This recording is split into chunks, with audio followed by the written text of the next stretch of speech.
All right, just getting everything going. Mwah, mwah, mwah, mwah, mwah. Make sure there are no issues. I think I got all the stuff to look at here. I have a few things on the docket. Well, first of all, happy Friday, happy end of the week, happy, happy, happy, happy. I'm in Studio B. I drove up Thursday night. Other than the eerie reddishness of everything, the kind of hellish undertones, overtones to the ride. I'm in the Northeast right now. I'm in New England. I live in New York State, so they're right up against each other, practically. No, I mean pretty much.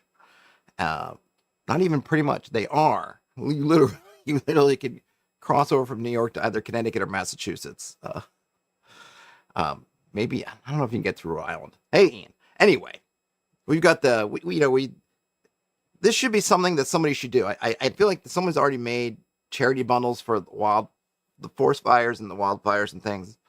Maybe the California ones. I feel like we should do one for this one, but I think that these kind of events are really interesting from a gaming perspective because they're really, if you think about it, I can't imagine like even maybe 100 years ago, word would have gotten around. I mean, I have to remember, sometimes I think 100 years ago, I'm still thinking like it's in the 90s or the 2000s. But okay, so 100 years ago from 2026 would be 1926. Telephone, people would make the calls, whatever. But imagine, say, 200 or 300 years ago. If you're living in some area, it's okay. I'm in Massachusetts or New York State, circa the Revolutionary or colonial times, and this stuff starts happening. I don't know at what point oh yeah, there's a forest fire. I'm not even sure.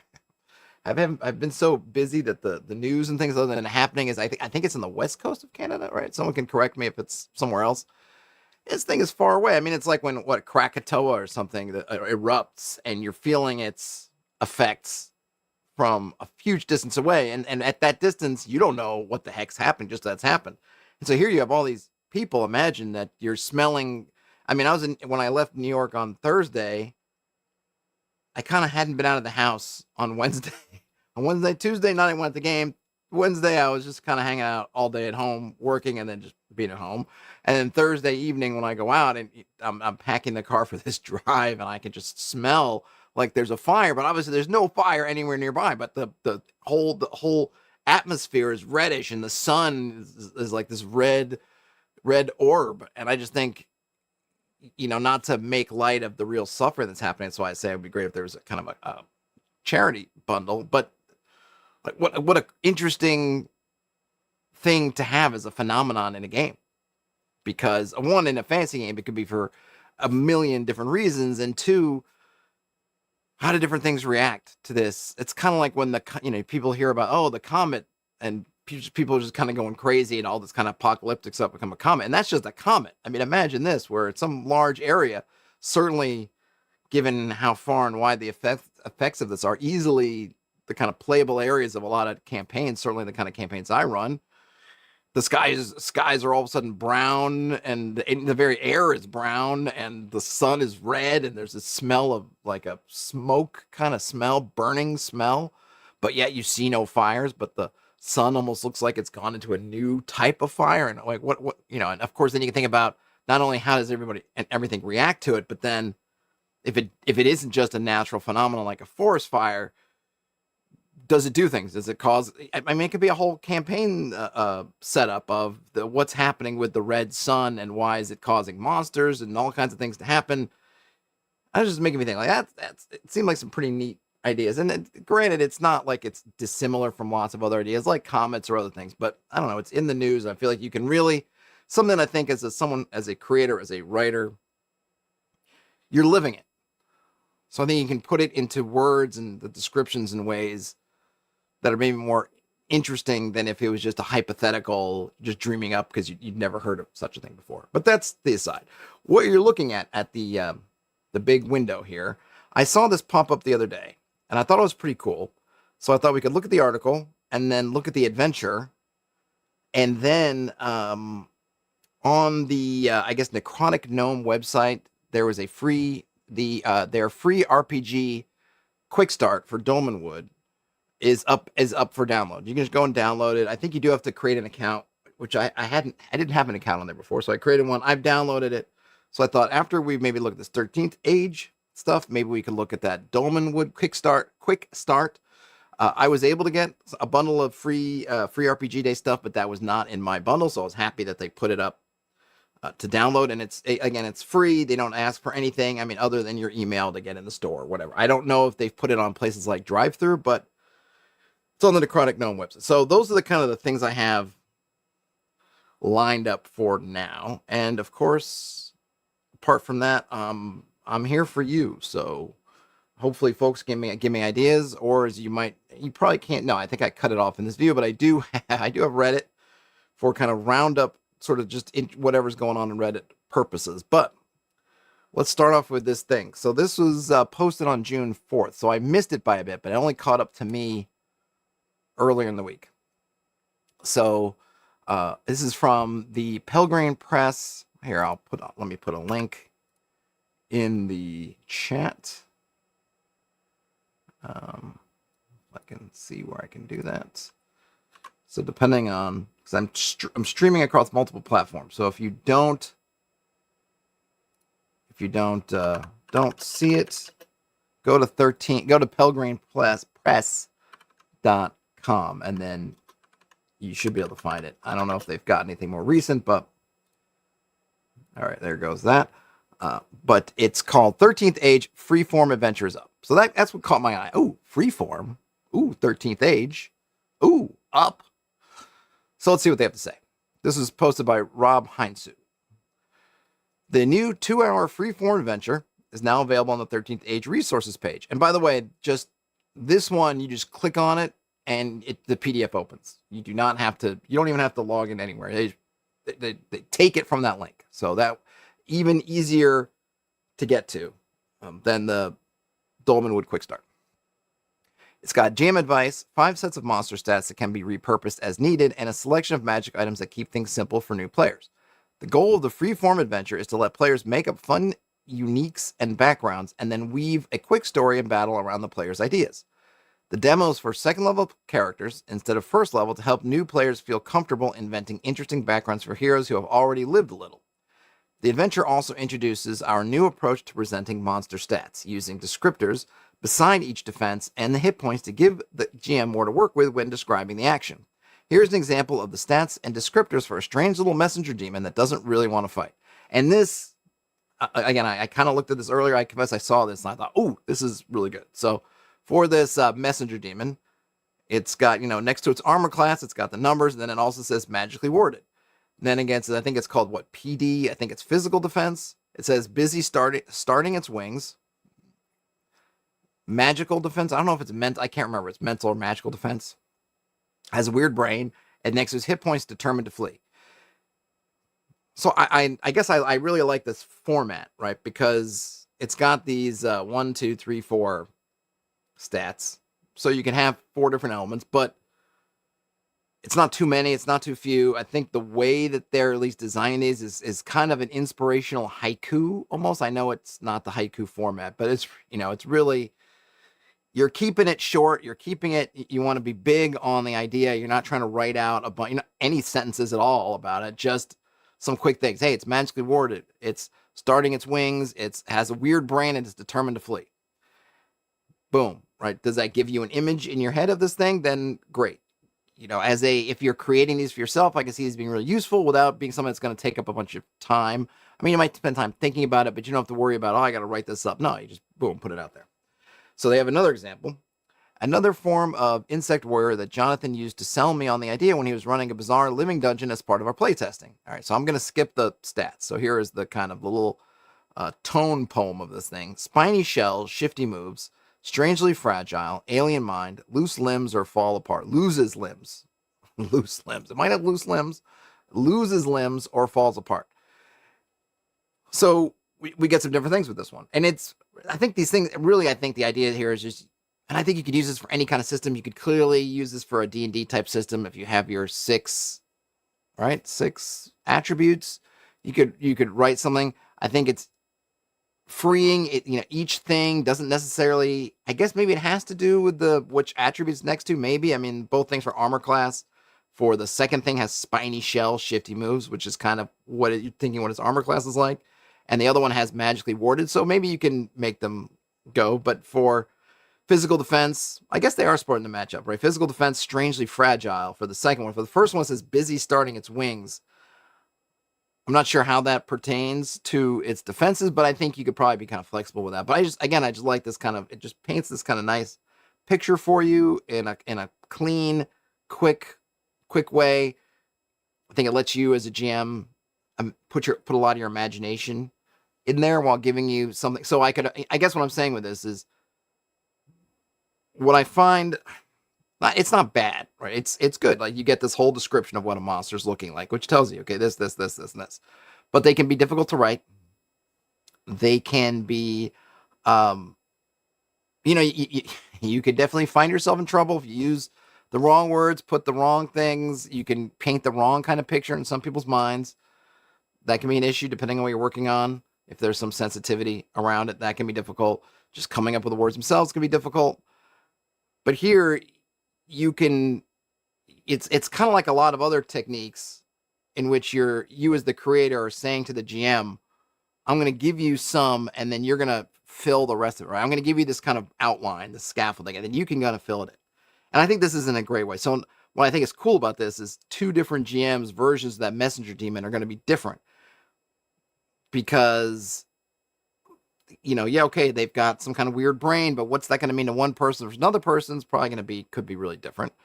Okay, they got wings, but they don't say what kind of wings. They don't say, it's, it could be, someone may give it a draconic wing. Someone might give it feathery wings. Someone might give it insect wings. Like, how many wings does it have? It doesn't really matter. And with these kind of demons, especially, maybe they're pretty idiosyncratic and there's not one prototype. They're just all kind of different.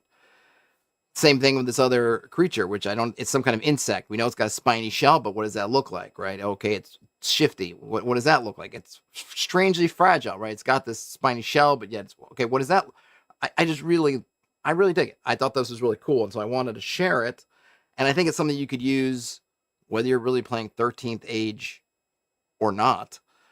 I think I like the limit on 4. If you had a system like D&D that you wanted to kind of use this, hey, attribute and then line, doing the 6 is good. And I think if you want to have each one kind of pertain somewhat to what each attribute is, I think can be cool. Also, I think for sapient creatures, some of it you could put in attitude.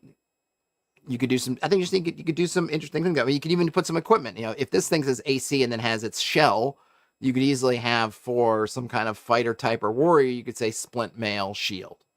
Whatever. I thought it was cool. I'm curious what folks will think about this. I mean, it's been out for, I guess, a month and a half. So it's not new, but I hadn't seen anybody else talking about it, and I thought it was cool. So I want to share. So now, let me share the article. Let's go to the adventure. So this is what they're calling a 2-hour freeform adventure. And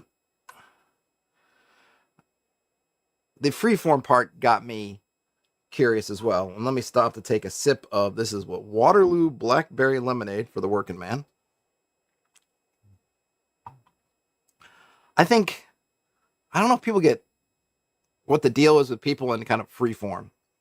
And I think a couple of things. I think it has a little bit of a, depending on where you're coming from. And I don't know if it's something that ends up feeling as a concept too story gamey, too loosey-goosey for kind of OSR-ish people, or, kind of regular D&D. I don't know. And I think it's hard, maybe it's difficult to imagine when a lot of us older, kind of on the grognardy side, were playing the game, that we didn't have access to all the tools and everything we do now. So now if you go to you're somebody's house, or you're somewhere, and somebody just says, oh, hey, I happen to have my books with me, or you're in my house, like, oh, let's play something. I think now people would say, all right, give me 10 minutes. Let me go to Dyson Logos or Don John or one of these other map makers, and I'll get a map, and I can use some generators, and I can go to Wataboo, and I can get I can do all this stuff, and it can just give me some whatever I need.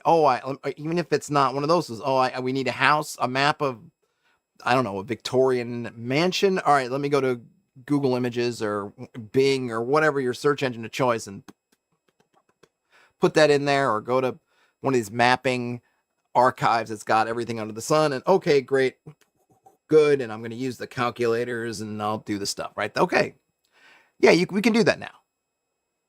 But when I was doing really the most of my gaming, certainly my gaming kind of history, we didn't have that stuff. You might have books back here. You might have a bunch of books. You may have no books. And you're like, hey, we want a game. What do we do? Or you're gaming and you go off the map. All right, you're in a city and you decide to go into some building, and it's not a building that you thought you were going to do, and it's not a video game, so you're just not going to say like, oh no, this building's just a texture or on a block. There's nothing inside. You can't go in. Of course you're going in. So what do? You just start making up what the building is. Oh yeah. Maybe you're pulling from, okay, we're in the office today, and what is my office building like? So I'll just kind of model it there, and what's here? Oh, okay, and you just kind of make it work. And this is kind of what I think of in the freeforming thing. It's as much to do with overcoming the obstacle of material, i.e., you're either off the prepared stuff, which is something that happens now, but it also happened that you could just be at somebody's house or on a camping trip or somewhere else. Someone's like, hey man, I feel like gaming. You want a game? I got some dice. I've got BX, the box set, but I didn't bring anything. I don't have Keep on the Borderlands or Isle of Dread. I just have the rule books, but I got this idea for something cool. Let's do it. And everyone's like, oh yeah, man, that sounds cool. Let's do it. And I think this tended to happen, at least in my experience, a good amount of the time. It wasn't what people were. I'm sure maybe some people ran their games like that all the way, but there were certainly these times where you get together like, hey, let's game. No one has any material. Well, we didn't just go, oh, geez, well, we can't run it in this style. I mean, granted, this stuff didn't exist yet. Oh, well, it's breaking the first two rules of this book that doesn't come out for in 10 years. So, we better not do that. Or it doesn't, this acronym, it does not work. It's like, we just play. We want to play the game. We're going to figure out a way to play the game, and Freeform, or whatever you want to call it, kind of fill that in. All that being said, when I saw Freeform here, I was really curious, like, oh, what does that mean in this instance? And are they doing something that could be interesting, even if you're not interested in 13 Age necessarily? Does this present something that could be like, hey, they're some kind of tool or mechanic or system in here that can help scaffold this when you do that? Because I also think it's one of those things that, especially for newer GMs, it can be hard. Part of that idea of like, how much do I prep, right, is because I think there's this fear, which I totally understand, of I've got a certain amount of area, I got a certain amount of things, and they're going to go off somewhere else, and oh gosh, what do I do? So I think these techniques, whatever you call them, can also be helpful, even if it's just for a prospective GM to relax and realize that, hey, if they do go off the reservation, I can just holodeck some more reservation around them, and it'll be fine. And here are some tools I can use to help me. Anyhow, I'm going on too long. Let's just read it. So this is called The 13th Age, 2nd edition, 2-hour freeform adventure by Rob Heinsu with help from Orion Conroy. Published May 31st. This adventure is for 3 to 6 players. Okay, I'm not going to read all the setup stuff. It is set up kind of as a demo, a teaching game. So we got 2 parts, an hour of character creation, and then an hour plus or more of play. All right, we're gonna skip the character creation, I think. But if you're interested in that stuff, it's got links, it's got things. But really, what I want to get to is, well, actually, some of this is probably pretty good advice. Some of the stuff is also kind of it's 13th Age stuff, so not particularly transportable. But I like things like establishing your group identity. Icons are cool, so your relation to icons. What kind of story are you doing? What is the tale you're trying to tell? Or, what kind of tales do you want to tell? Let's see. All right, so now they've got some things. Okay, the battle. All right. So that is so Freeform. So maybe it isn't what I thought it is. All right, so we did character generation, and now we're getting to the battle. All right, so this is part 2 of the battle. We've included 5 different monster groups that should be fun and balanced against a second level party. These fights are balanced for a 4-battle arc, since introducing newcomers to the system with a fight from a 3-battle arc would be harsh. The monster groups that follow these starting notes are gnolls and a demon, cultists and outlaws, orcs, undead, and then goblins and a dragon. Use a monster group that suits the story the players have started telling about their heroes. Okay. So I'm not sure. It's been too long, so I don't know if Arc. I'm guessing Arc has some kind of technical 13th age meaning, but I'm not sure what it is. Other than I'm guessing just a series. So option, you can use your icon relationship rolls for treasure. All right, so you can do something different, right? So instead of rolling an icon relationship, you can tell the heroes what they're going to face and let each player roll 1 or 2. Okay, looking for, I see, some kind of info. This is kind of cool.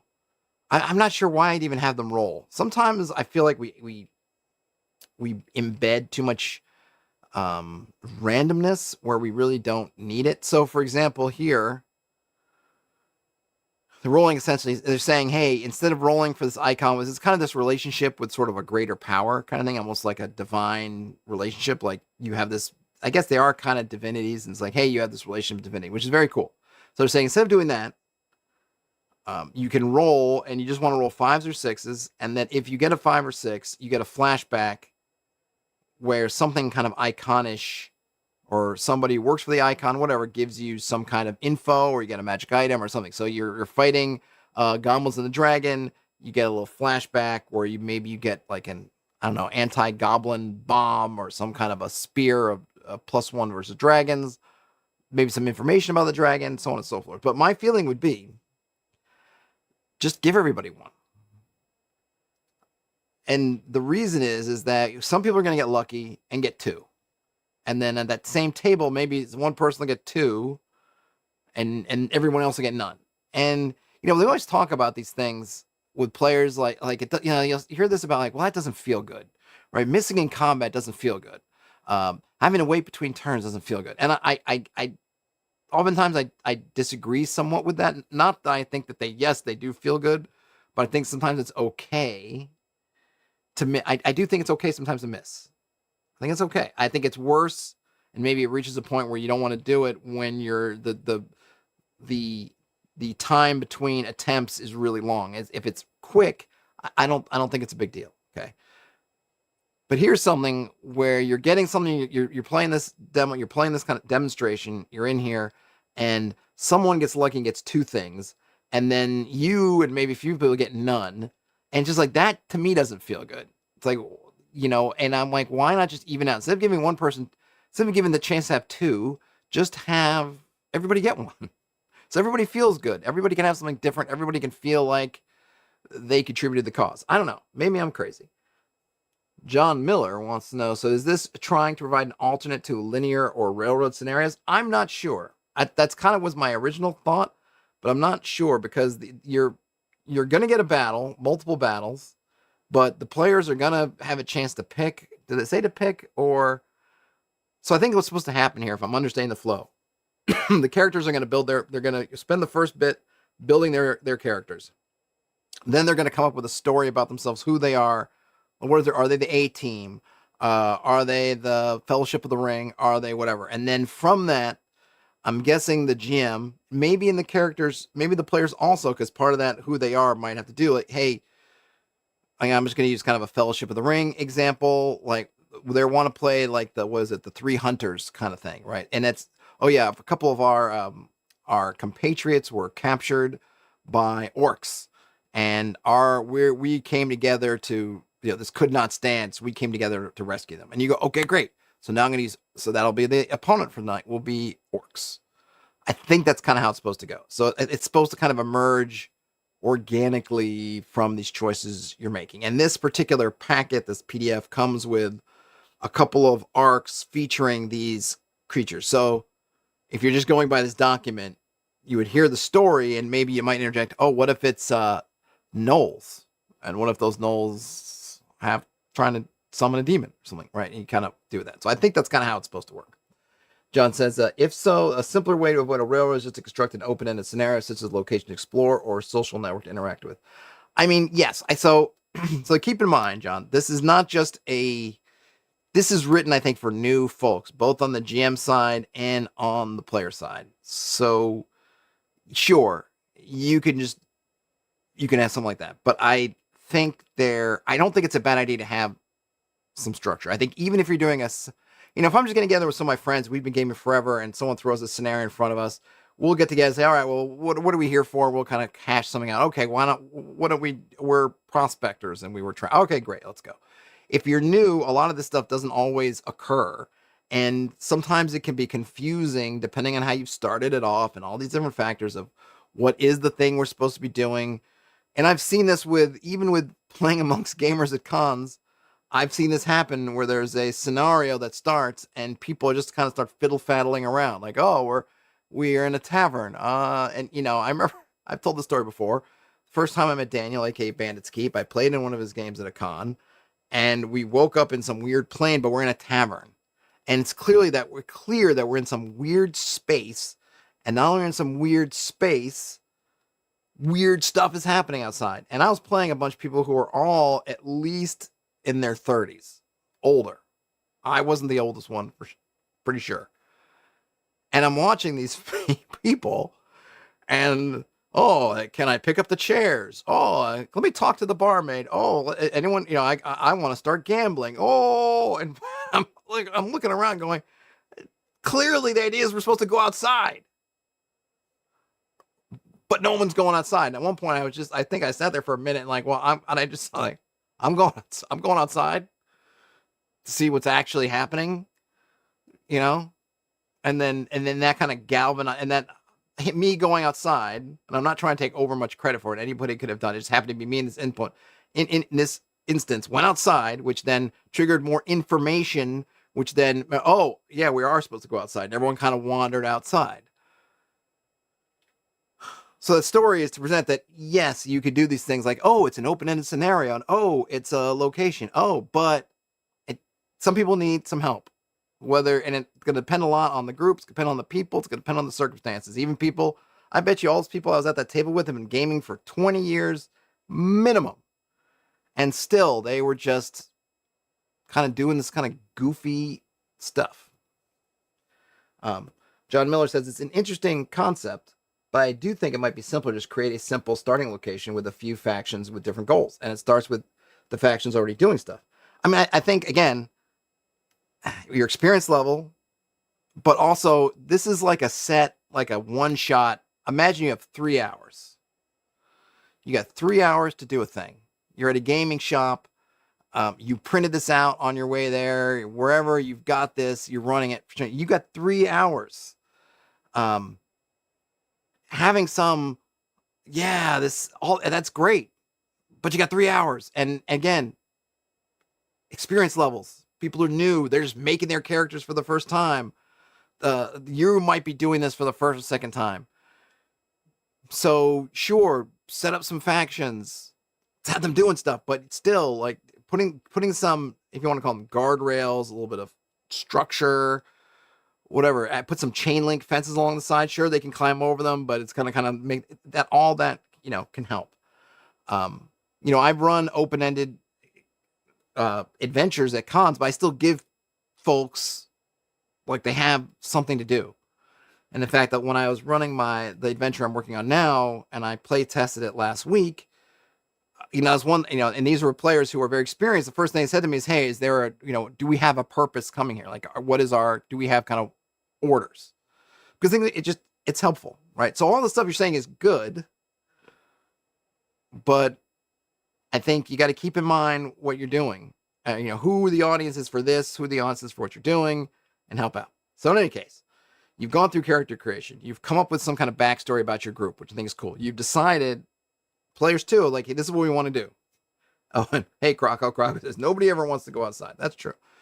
And now you've been working kind of a little session zero-ish for this first hour. Like, okay, you guys are, goblin hunters. Or you hunt dangerous creatures, and like, oh, yeah. Like, all right, and then and then you're at the gym. You're like, okay, well, you guys, and do you think you're more like undead? Are you guys more like paladin types going after the undead, the unliving? No. It's like, okay, well, what about the draconic threat? Goblins and their a dragon employer that they worship, whatever. Like, oh yeah, that works. Or do you want to do cultists and just evildoers? Whatever it is, right? So okay, great. And now, presumably, what this is going to then give you is this kind of block of encounters you can drop in there, at least along the ways to tell the story. We'll see. We shall see. Cargo says, need to give the players an explicit goal if time is a concern. Otherwise, too much bungling around. Yes. And John says, another per the story is another key competence is giving clear objectives to the player characters, like in Braunstein. Yes, clear objectives is good. Dan Collins has run a convention game called Outdoor Spoliation, which is a sandbox which has the objective of maximizing the amount of treasure won. Yeah, I mean, Daniel, aka Manskeep, has also run. I haven't played in that one, but he runs something on the outdoor survival map, which he uses, and you're kind of going in different. You're explicitly, your goal is you got to find. I think you're either trying to find treasure or trying to find the right structure. I forget exactly what it is, but yeah, having some kind of thing. And like I said, if you're a super experienced GM, you can work with a lot of different things. I don't know that this document is for you, but they're not trying to tell super experienced GMs their business, right? But for folks who are new on both sides of the screen, this is what we got. So let's get into it. Because otherwise I'm just kind of talking about what I think it is and maybe not what it is. So, okay, wait. So now running the battle. Unless you love tracking initiative, get a player to track initiative for you. Okay. Remember to bump the escalation die. Okay, these are kind of 13 age, kind of remember stuff. Great. Things not to worry about once the combat dice are rolling. Okay, terrain effects, combat connections, and then about the stats. So we were going to get into those stats. I guess this is it. So I thought there'd be a little bit more of adventure-y type stuff, but it feels like it's more. So let's see here. So what are we getting? All right, so let's see the Gnolls and the Demon. These monsters fit into stories that pit the heroes against the Diabolist, which is, icon, or if they're fighting on the side of the Crusader, another icon. It could also be that the heroes are elves with connections to the Elf Queen or friends of the High Druid, since Gnolls frequently act as raiders or corruptors in forests associated with other icons. So the difficulty, the fights for 3, 4, and 5 heroes on the easy side, but still dangerous because the Gnolls are higher level than the heroes. For 6 heroes, the fight is slightly tougher than normal. Okay, so basically this is just how they're... what number. So basically they give you, okay, here's, I got a little gnat here, stupid gnat. Okay. I'm a little bit bummed out, to be honest. Okay, so you just get some packages of Gnolls, and then here's what they look like. So I really do dig this class piece, which is, or this write-up. So, okay, Gnoll Skirmisher, they long to prove themselves in battle. They're a 3rd level humanoid troop. They get, initiative. They got a gnarly spear. They have a javelin that they can throw. And then I'm going to skip over the numbers, but their descriptors are ritual armor, battle made strength, mindless fury, something to prove. Croco, this is all 13th age. 13th age. I posted a link earlier on if you want to go to the blog page. It's got a direct link to this piece.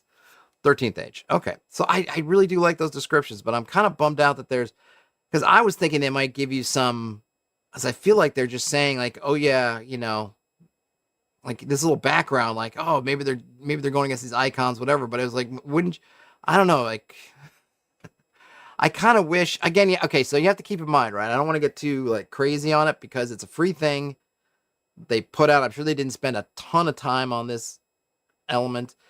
John Miller, it is available. Yes, it is available on their on the Pelgrane Press's website. A link to the blog post that has a direct link. I posted above if you saw it. But otherwise, go to Pelgrane Press. Should be able to find it. So I guess I wish that maybe a little bit of time would have been like, hey, here's a scenario, here's a couple of different situations. For one of now, I get that the whole point that it's supposed to be freeform. I think the idea here with the freeform part is you're just gonna kind of walk them through whatever it is, and then when you get to a fight, here's your fight, and you could figure out like, okay, we've got say I'm running with 4 PCs, so we got 2 null skirmishers, 1 null leader. Where's the null leader? Is it here? Oh, here they are. And then you kind of figure that stuff out. Let's see. 2 skirmishers, 1 scout. Yeah, I think these are all 1 fights too. I was thinking maybe they have it split into more fights, but no, I think that's it. But I kind of would have liked that the free. I was most intrigued by what the freeform part was about, and it doesn't seem like they're free. There's not much of the scaffolding for the freeform that I thought. John Miller says there's a lot of potential for someone to develop the idea more thoroughly. It might be a fun exercise. Yeah, actually, it would for sure. Faux show. But it's kind of I kind of see, so I can see why they didn't do this, because the whole idea is you're really supposed to tailor this to what your players are coming up with in the moment. So if they start to kind of give you more detailed scenarios, then it's no longer about what you and your players are coming up with. It's you're following one or more of these recipes. So I get that part. I just wish that give us some ideas, some inspiration, because I feel like if you're a newer GM, you're like, that's great, but does this end up just being a fight? Does this end up just being, okay, we spent 1 hour creating our characters, and then there's some, we preface things, okay, oh, you're Knoll hunters, or you're demon hunters. Oh, okay. Well, you're at the inn, and then, the Knolls and whatever attacks. And then that's kind of it. Seems like stocking for a lair. Well, and I think they don't mean it. It could be in a lair. I mean, the thing is, where you have it, I think they're leaving it all totally open. It's just that I just was thinking they would give a little bit more, like, here are some tools for how to guide. Here's some tools for how to lead up. Maybe that would be cool to say, hey, you've got this, you've got your setup. We've got these packages for you to drop into a fight. Maybe here's some things that might lead up to it, or roll some tables to see what's going on. Anyway, I don't know. But I'm wondering if a newer GM would find this ultimately, other than the new stat blocks, would they find, or even I guess just a regular GM, would they find this helpful really, or is it more not helpful? Because out of this, really for me, all I'm getting that's interesting, the only thing for me that's useful is these new kind of stat blocky things. When I was hoping there might be some of those other tools. But anyway, let's just see. So for Knoll Scouts, they have heavy game skins, hair trigger senses, surprisingly patient, and hardened by exposure. And then the Claw Demon, which I like this description. Technically, it's a claw demon, but you don't get time to say that, which is really funny. And it's got blocking claws, stutter step quick, annoyingly confident, enjoys the pain. So these are really cool. I was hoping for more about the freeform part, but I guess they're literally freeform, which is you're on your own, make up what you want. Okay.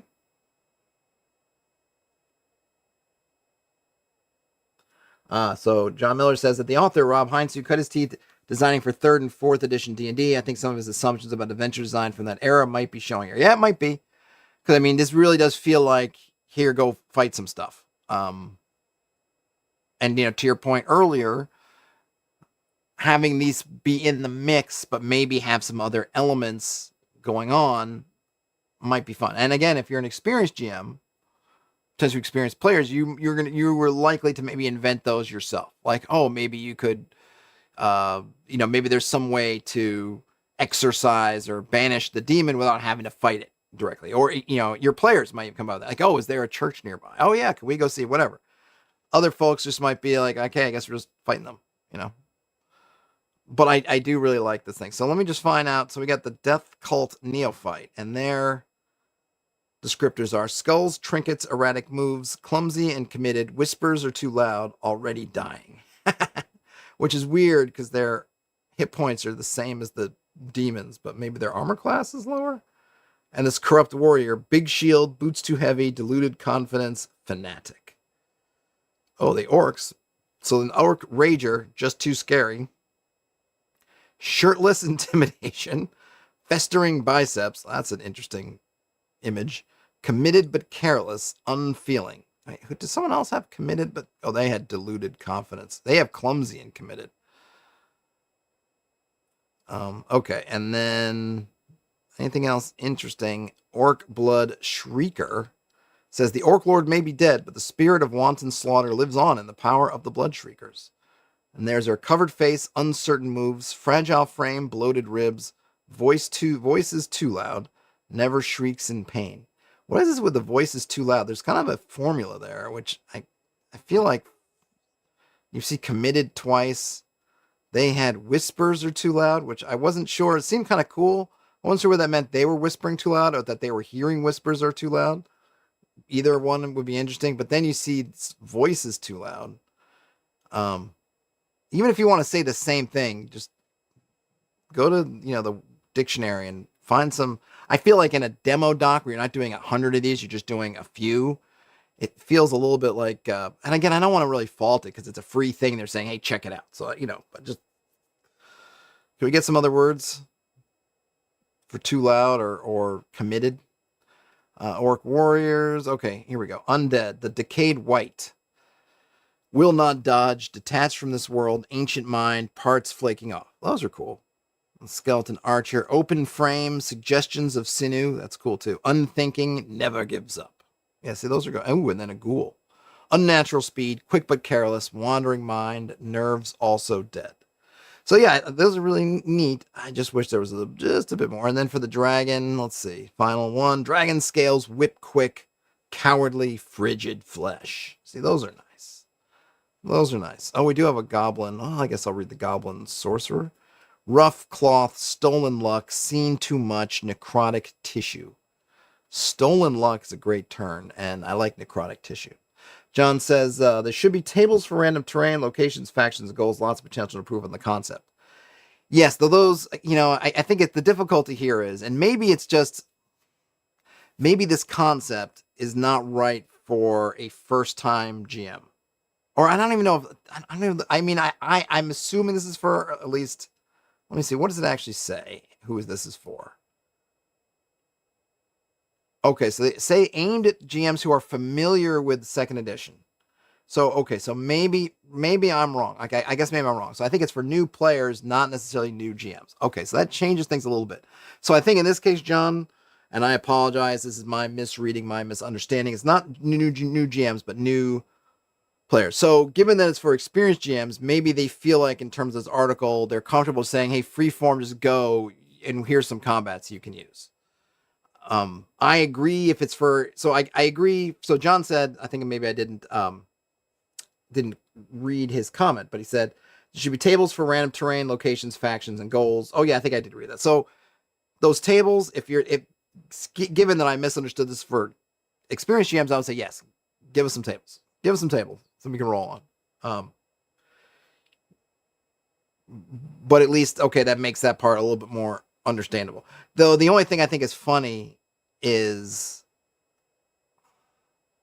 I guess because it's, again, it's like I said, this is not, you're not paying for this, you're getting it for free. I think really this is kind of, I want to say that it feels like to me what they wanted to show off were these new descriptions, which I think they say on the blog, like, hey, we came up with these and they're cool, and they are cool. And then they're like, well, let's put this in a document. And instead of just giving you a little mini bestiary, they decided to make this kind of quick start. And I think that's fine. I think if I knew 13th Age well, I imagine, let's say they made this for BX, I could take this, and I could probably run something with it. I could come up with something around it. I'll say, okay, and we'll go. Like, I could do it. So I imagine a 13th Age GM could do it. So I got to keep in mind, they always got to I got to hold myself back sometimes, because this is not like even a $10 product. It's a free couple of pages. It's pretty interesting.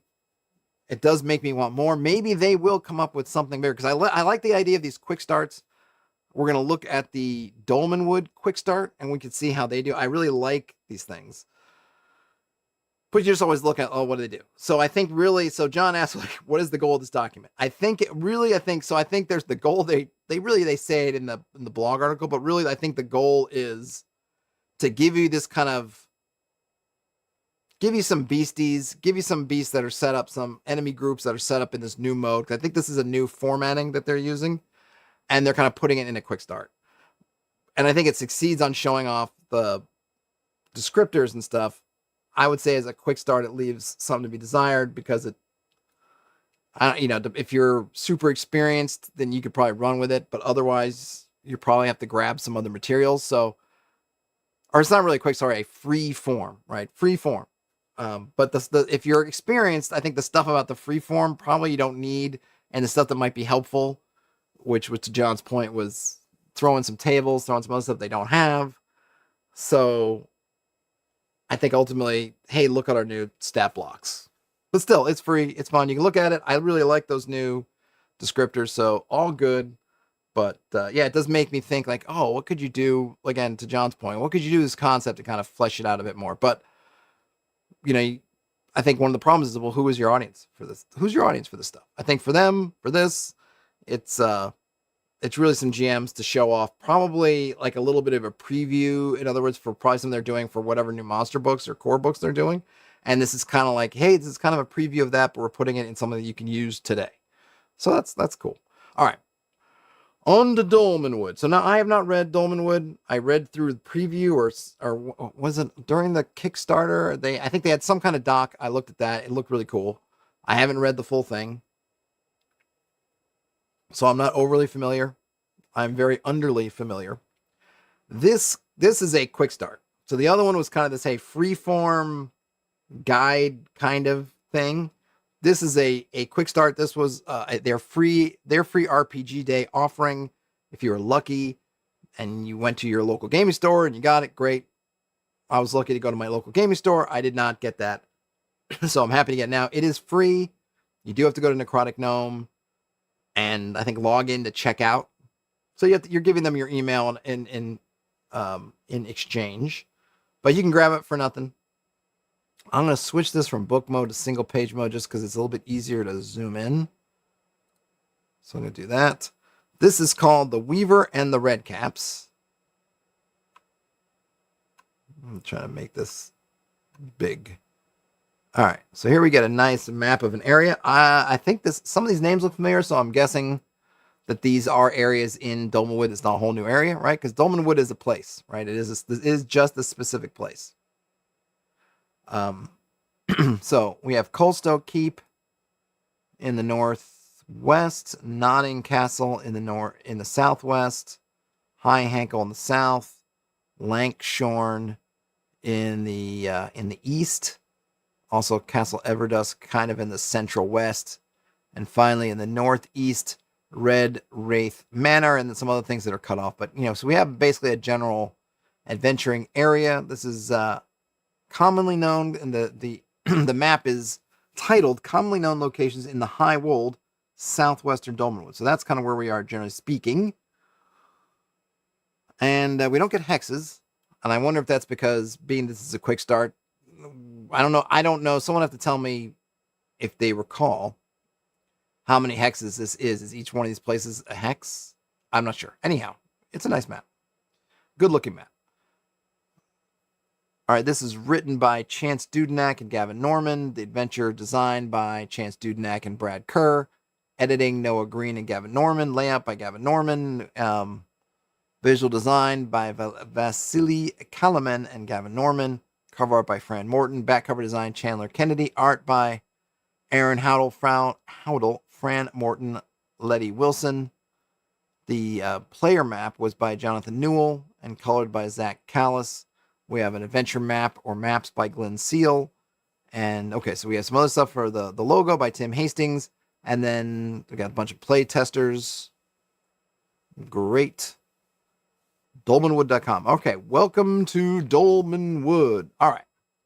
A wanderer's first steps into the tricksome and beguiling forest. This quick start is a gateway to adventure in the perilous realm of Dolmenwood, a swath of tangled woods, fungus-encrusted glades, and fetid marsh on the wild borders of civilization. Rife with intrigue, secrets, and magic, Dolmenwood draws travelers of adventurous spirit, daring them to venture within.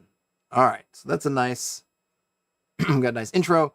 So, required materials. Yeah, you need somebody who's going to be the ref. You need some players. You need some dice. You need some paper and a pencil. So we're going to get some basic rules, some pre-gens, and then a little bit of the rules, and then the adventure. Only 4 pages, 12 to 16. I kind of want to look at this because, again, I'm not, if this was like your kind of generic OSR, OSE kind of venture, I wouldn't bother reading this stuff, but since I'm kind of new to Dolmenwood, I figure I'll read it. Okay, so we've got, Ian says these are a couple of hexes. Okay, main features of a hex, a couple of hexes apart. All right, so we got a couple of hexes maybe in here. So let's see. Starting play, the referee should read the whole quick start. Okay, yeah, I got that part. All right, so character advancement. Interesting. Did they mean for players to advance? Oh, I got another one of these little flies. They're all coming out in the night. All right, I'm going to skip advancement. Let's read some of the lore. Sentient folk. While humans dominate the settled reaches of Dolmenwood, they are not the only folk to call the place home. We have Breggles. The high-wold region of southwestern Dolmenwood has been ruled since ancient times by the goat-headed Breggles. Breggles are divided into 2 castes, distinguished by the length of their horns, aristocratic longhorns and commoner shorthorns. Okay, we have Mosslings. The dank, fungal-infested lowlands of Mulch Grove in the eastern woods are home to shy and stunted folk called Mosslings, part mortal flesh and part plant or fungus. We've got fairies and demi-fae. Among the myriad peoples of Fairy, a number venture into Dolmenwood and mingle with mortal folk, elves, otherworldly and beautiful. The little cat folk known as Grimalkins and bat-faced woodgrews are the most commonly encountered. And finally, a kind of catch-all other sentient beings. Off the beaten track, innumerable creatures await discovery. Goblin tricksters peddle fairy fruits and questionable wares. Scrabies emerge from their network of tunnels, eager to explore. Even a bird or animal may surprise travelers by greeting them from the wayside, spitting a riddle, or cursing their trespass. All right, so that's cool. Now we get factions and powers. The Duchy of Brackenwold. Ruling from the supposedly impregnable Castle Brackenwold, the dukes trace their line back to the earliest settlers in the region. All mortal folk within the wood, from the humblest beggar to the highest lord, pay fealty to the duke. The Pleuratine Church. While it holds much political clout, the monotheistic Pleuratine Church is of late diminished in Dolmenwood. Many shrines and chapels dedicated to the 100 saints of the church have fallen into ruin and been reclaimed by the forest. Fairy nobles. Where mortals now reign, great fairy nobles once held court. The entirety of Dolmenwood was once the domain of a cruel elf lord known as the Cold Prince, Lord of Winter Eternal. Fearful tales of his return to Dolmenwood and his icy wrath weave a common thread through the folklore of those who dwell within his erstwhile domain. And then finally, the Nag Lord, a wicked trickster, trickster figure. Why is there a comma? Let me make it a little, is that too big? Did I go too far? Maybe, wait a minute. Maybe if I close that, recenter. How does that look on the screen? Okay. The Naglord, a wicked trickster figure of local folklore, said to keep unholy court in the twisted northern woods, where his armies of corrupt Breggles and other creatures of chaos lair. The Naglord is known in folktales as the King of the Wood, and is portrayed as being part man, part unicorn with 9 legs. Okay. Now we get to the basic rules. Let's see. Okay, dice rolls. Dolmenwood uses... Okay, that's fine. Target rolls. Most rules call for a die roll versus a specific target number, equal or higher. Great. Chance rolls. Use an X and Y notation, e.g. 2 and 6. Okay, got that. Character statistics. We have kindred, class, level, alignment, abilities, armor class, hit points, attack, speed, magic resistance, save targets, skill targets. I'm not going to really get into this too much. They seem, depending on your flavor of games you've played, more or less these are going to look pretty familiar, or you'll be able to figure out pretty quickly what they are. And I'm not that interested in it in the mechanical stuff, except if it's something really kind of crazy or different. John Miller says they own Dolmenwood, but they haven't read it yet. Too big. We'll check it out. The QuickStart. Yeah, I think I love QuickStarts. I love box sets, the kind of starter sets. I love these QuickStarts. Anything that you can just hand to somebody and say, "Hey, just we could try it." Right? That cut that barrier to entry down, just super small. And even if the rules are not all the rules, but it's kind of a trim, slim and trim. I mean, that's the starter sets for, and I'm assuming the new Keep on the Borderlands flavored one, but the other ones, it wasn't the full 5e set. It was a slim and trim set, but it was enough to kind of get you in there. It's more than you need to kind of work through it, and then just give you a chance to see it. So I think these are great, and them doing it on Free RPG Day is great. Just I maybe they'll make it the physical one up for sale. I mean, obviously you could print out the PDF, but if they put just do it for cost, that would be very cool too, just to give folks a chance to get a hold of these if they want them, obviously. John Miller says, have you ever bought a new game and you were really excited about it, and then when you get it, you don't have to read it? Yes. Too busy with real life and then with Greyhawk. Yeah, oh yeah. I mean, honestly, one of the things that this channel's really helped me is to get through all this stuff, because yeah, a lot of stuff I would grab, especially, and it's worse with PDFs, because you find those big bundles and then you just grab it and like, oh, there's like 100 things in here. This is awesome. And you just download, and then they just get lost in the pile and you never see them again. But because I do stuff like stream reads on the channel, it actually makes me go and read through it. So it's something that's been helpful for me. But yeah, it's definitely a problem. I mean, it happens with physical stuff too. People, anybody who's been in the hobby for any length of time has at least some portion of bookcase that's dedicated to games that they bought or Kickstarted, or Kickstart's basically buying them, whatever, got purchased or were given or something and just never got to or haven't got to yet to read. So yeah. Okay, so I'm not going to read through these descriptions. Everything seems pretty standard. Magic resistance is a modifier applied when a character tries to resist harmful magic. Okay, so I guess that's separate than your saving throws? Maybe? I don't know. It's not that super important. All right, so we get some characters. 6 ready-to-play adventures from players to choose from. And they think this is also a good idea, even if you're not running a quick start, just at a con. With my game, running my game, you can do characters really fast. And since I'm kind of demoing my game, I want to kind of show that and go through that. But if I was running BX or something, I probably would not have people create their own characters. Just have a bunch of character sheets and let people pick. It just makes things so much faster.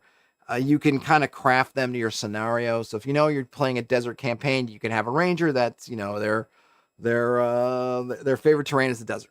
You don't get, whatever. You can just kind of, or their equipment, you can kind of, okay, yeah, we're going to do this. So it just cuts away so much stuff that ultimately it isn't that fun.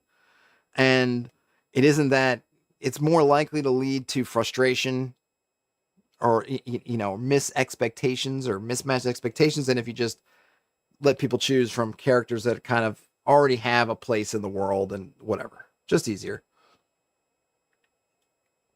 So first up, we have Bertha Candleswick, who's a human cleric. We have Brom Fraggleton, who's a human fighter. We had a character in my game named Brom, but they were a dwarf, and they've retired now. So they were also, it was OD&D, so I think they were a dwarf fighter. But dwarves. That was the thing with BX, like Grace's class. People get kind of there's some interesting things about it, but ultimately it was just when you look at OD&D and you look at the non-human races, species, and then you look at all the class restrictions. It just makes sense to simplify that to say if dwarves can only be fighters, and I know then you get to Greyhawk and they're like, oh no, you can also be a thief. But you're like, okay, dwarves basically can only be fighters. Let's just say that you're a dwarf and just you don't have to worry about the fighter part. And they kind of fix the kind of weirdness. Though some people may like it, like kind of elf who's got to choose, like, am I a fighter today or am I a wizard today kind of thing. They're like, you know what, you're kind of a fighter wizard. I mean, maybe that ends up overpowering elves a little bit on a level-to-level basis, though their advancement's super slow, but they get the best of both worlds essentially, where they can cast in armor, which is crazy, but they get level capped, and their advancement is slow. There's Brahm. So Brother Guillaume Dunwalker. And who are they? They're a human friar. So we have a cleric. I don't know. Is there a big difference between a cleric and a friar? I guess it's a cleric, maybe a half priest, and a friar is a full priest. What have they got? They can, the cleric rather, can turn undead. I'm not seeing any magic-y stuff. And interestingly, they don't say here what the classes are. Okay, but you're a human cleric. You've got plate mail. You've got a frilly shirt. All right. Interesting. Yeah, this is really just something interesting. The fighter is wearing chainmail. Granted, they have a shield and they have a long sheepskin coat. But the cleric's got the plate mail. Though it ends up their ACs are the same. And they're not... Well, okay, so this is good, and I guess just for me, not good in the sense that I'd like to see how the AC... Oh, it must be the shield. So I'm guessing plate mail must be a natural 16 AC. Chainmail must be a 15 AC, and then the shield makes it 16? Or, because I'm kind of curious, does the long sheepskin coat have an AC value? Ian says that Friar is more like a full caster, faster casting progression than cleric. Okay. I mean, it kind of makes sense. Clerics are kind of more like paladins, really. Or I would say a paladin is really a supercharged cleric.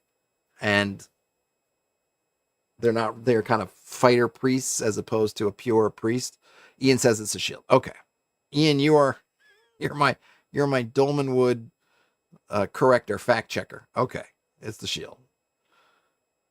It is just interesting, though. They have this. I mean, I guess in like classic D&D, they could both have the same AC, but it's just funny that the cleric gets the plate and the fighter gets the chainmail. Okay, so then we get to the friar, who's got a hat, wearing a friar's habit and has a holy symbol, and they got a staff. They also can turn undead. They have holy magic. Okay, did the clerics say it all? Maybe at first level they don't, or was it second? No, I guess this must be first level. Yeah, level 1. Okay, so level 1, I guess this cleric is following the kind of classic cleric progression with no spells at first level, whereas the friar, who's more of a, as Ian said, a true caster, gets a spell. Okay, and what spell did they get? Did it say? Holy magic. You pray to the sense each morning and are blessed with a spell. You can cast it once. Choose one of the holy spells. Okay, we get those later. So then we have Merald Bockstump, who's a Bregel magician. They got some horns. Shadow of Sorrow's Lament is an elf thief. I like the pictures. Okay. Squib Odd Polyp is the Mossling hunter. Oh, and he has an animal companion. So I guess as a hunter, I guess that's kind of like their ranger, you get the animal companion. Okay. Now I get magic. We have arcane magic versus holy magic. Holy spells are stuff like Breath of Saint Lilibeth, provides lesser healing. Saint Benester's Word, Saint Fogarty's Benediction, or Fogarty's Benediction, and the Wisdom of Saint Thorm. And then arcane spells, Decipher, Ignite or Extinguish, Ioun Shards. Those are always cool. I guess those must not belong to D&D. I always thought those had been D&D copyrighted, but maybe they got OGL'd. I always thought they were neat. And then we get Turning Undead. All right, then we get skills. I don't care that much about the skills. Exploration, rules for handling the most common outdoor or common adventuring situations. So we have exploration procedure, about 10 minutes. Right? Describe, clarify, decide actions, something random happen, describe, end of turn. Right? Makes sense. So this is cool. I mean, this is a nice little set of rules. Hey, burning oil, climbing and falling, doors, darkness and blindness. So, this is definitely your in the dungeon stuff. Hidden features, jumping, moving, narratively interacting with things. What does this say? So narrative interaction says the basic exploration procedure is the fundamental means of interacting with the imagined world of the game. The referee describes the environment, players ask clarifying questions, then characters act, and the referee judges what happens. Sometimes a die roll is required, putting the character's fate in the hands of chance, but it is often possible to bypass hazards using ingenuity without any kind of random roll. So they're just giving an example of, which I like, right? They're saying, hey, you don't have to roll dice. If someone comes up with something good and it works, don't roll the dice. Oh, Ian wants to know which Mossling knack they have. Well, I can scroll up and tell you that. Happy to do it. But I'm going to scroll up a bit. Where's the Mossling? Let's see. Okay. So we've got traits. Let's see. Combat training, animal companion, lock singer, resilience, symbiotic flesh, trophies, and wayfinding. Unfortunately, it doesn't give me any way of knowing. Hopefully, you know, Ian, which ones of those are which one is the Mossling knack and which isn't, because they're not telling. And it's not important which one's the knack or not, but you know. John Miller says it's great that the QuickStart has so many procedures. I really like the short but crunchy rule sets. Yeah, I think it's good. And I think these are, what I like about these is that they're practical. Because these are things you're going to run into. If you're in a dungeon or some kind of structure, you're going to run the doors, you're going to want to know about your throwing oil. I mean, most people think about that like, oh, I can use land, like, you know, so yeah, you got that. Climbing and falling, great. Darkness and blindness, great. You know, I think it's good. Hidden features, jumping, stealthing, moving. Yeah, I think these are all excellent. Ambushing. I think they did a good job. Like, hey, here are the kind of things you're going to need. Are good to know, right? Okay, so here's now we have the next sections on encounters. When adventurers meet strangers, foes, or monsters in the wilds. So this is encounter sequence, right? This is stuff is, and if you think about it, compared to say BX, this is kind of the similar type stuff. Oh, Ian says the knack was the lock singer. Okay, but it's good to have. Hey, here's what an encounter looks like, right? So who becomes aware of whom? Is somebody surprising someone? How far away they are? Who's acting first? What are they doing? And what happens after they've done it? Great. And then we have some reactions, and then they're going to kind of go through, awareness, surprise, actions, okay, what kind of things? Are you attacking them? Are you trying to evade them? Are you trying to talk to them? Are you just waiting? Great. Now we get combat. Same thing. Kind of what does a round of combat look like? Okay, you're going to declare what you're doing. You're going to see who goes first. The people who's going first, go first. They move, they fire missiles, magic, and then melee.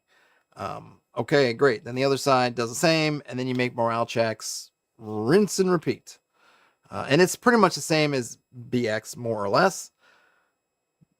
But I think it's good here. I mean, one, it's good to have in whatever rule set you're doing. Just tell people, like, well, what does it look like to do that? Unless you're doing a really free-flowing game, you're going to have some kind of structure, particularly for combat, so you've got that. And obviously for a quick start, who knows who's going to be getting this? They might not know. And the idea of the quick start is that you don't need the rule book. I mean, you only, at least in my mind, is you can play everything out of this document. So they're giving you everything you need. So yeah, it's good. Actions per round, movement, attacking, so all that stuff, great. So now we get to the actual adventure. So spoilers ahoy. If you feel like somebody's got this and going to run it for you, then please do not listen. Or look. Turn away and avert your eyes and ears. Other than that, The Weaver and the Redcaps, a short adventure introducing the perils of Dolmenwood.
Okay.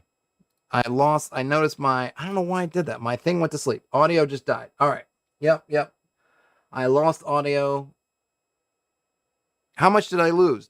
I did. So I'll just read the last paragraph. No, it was so I have a Zoom audio interface.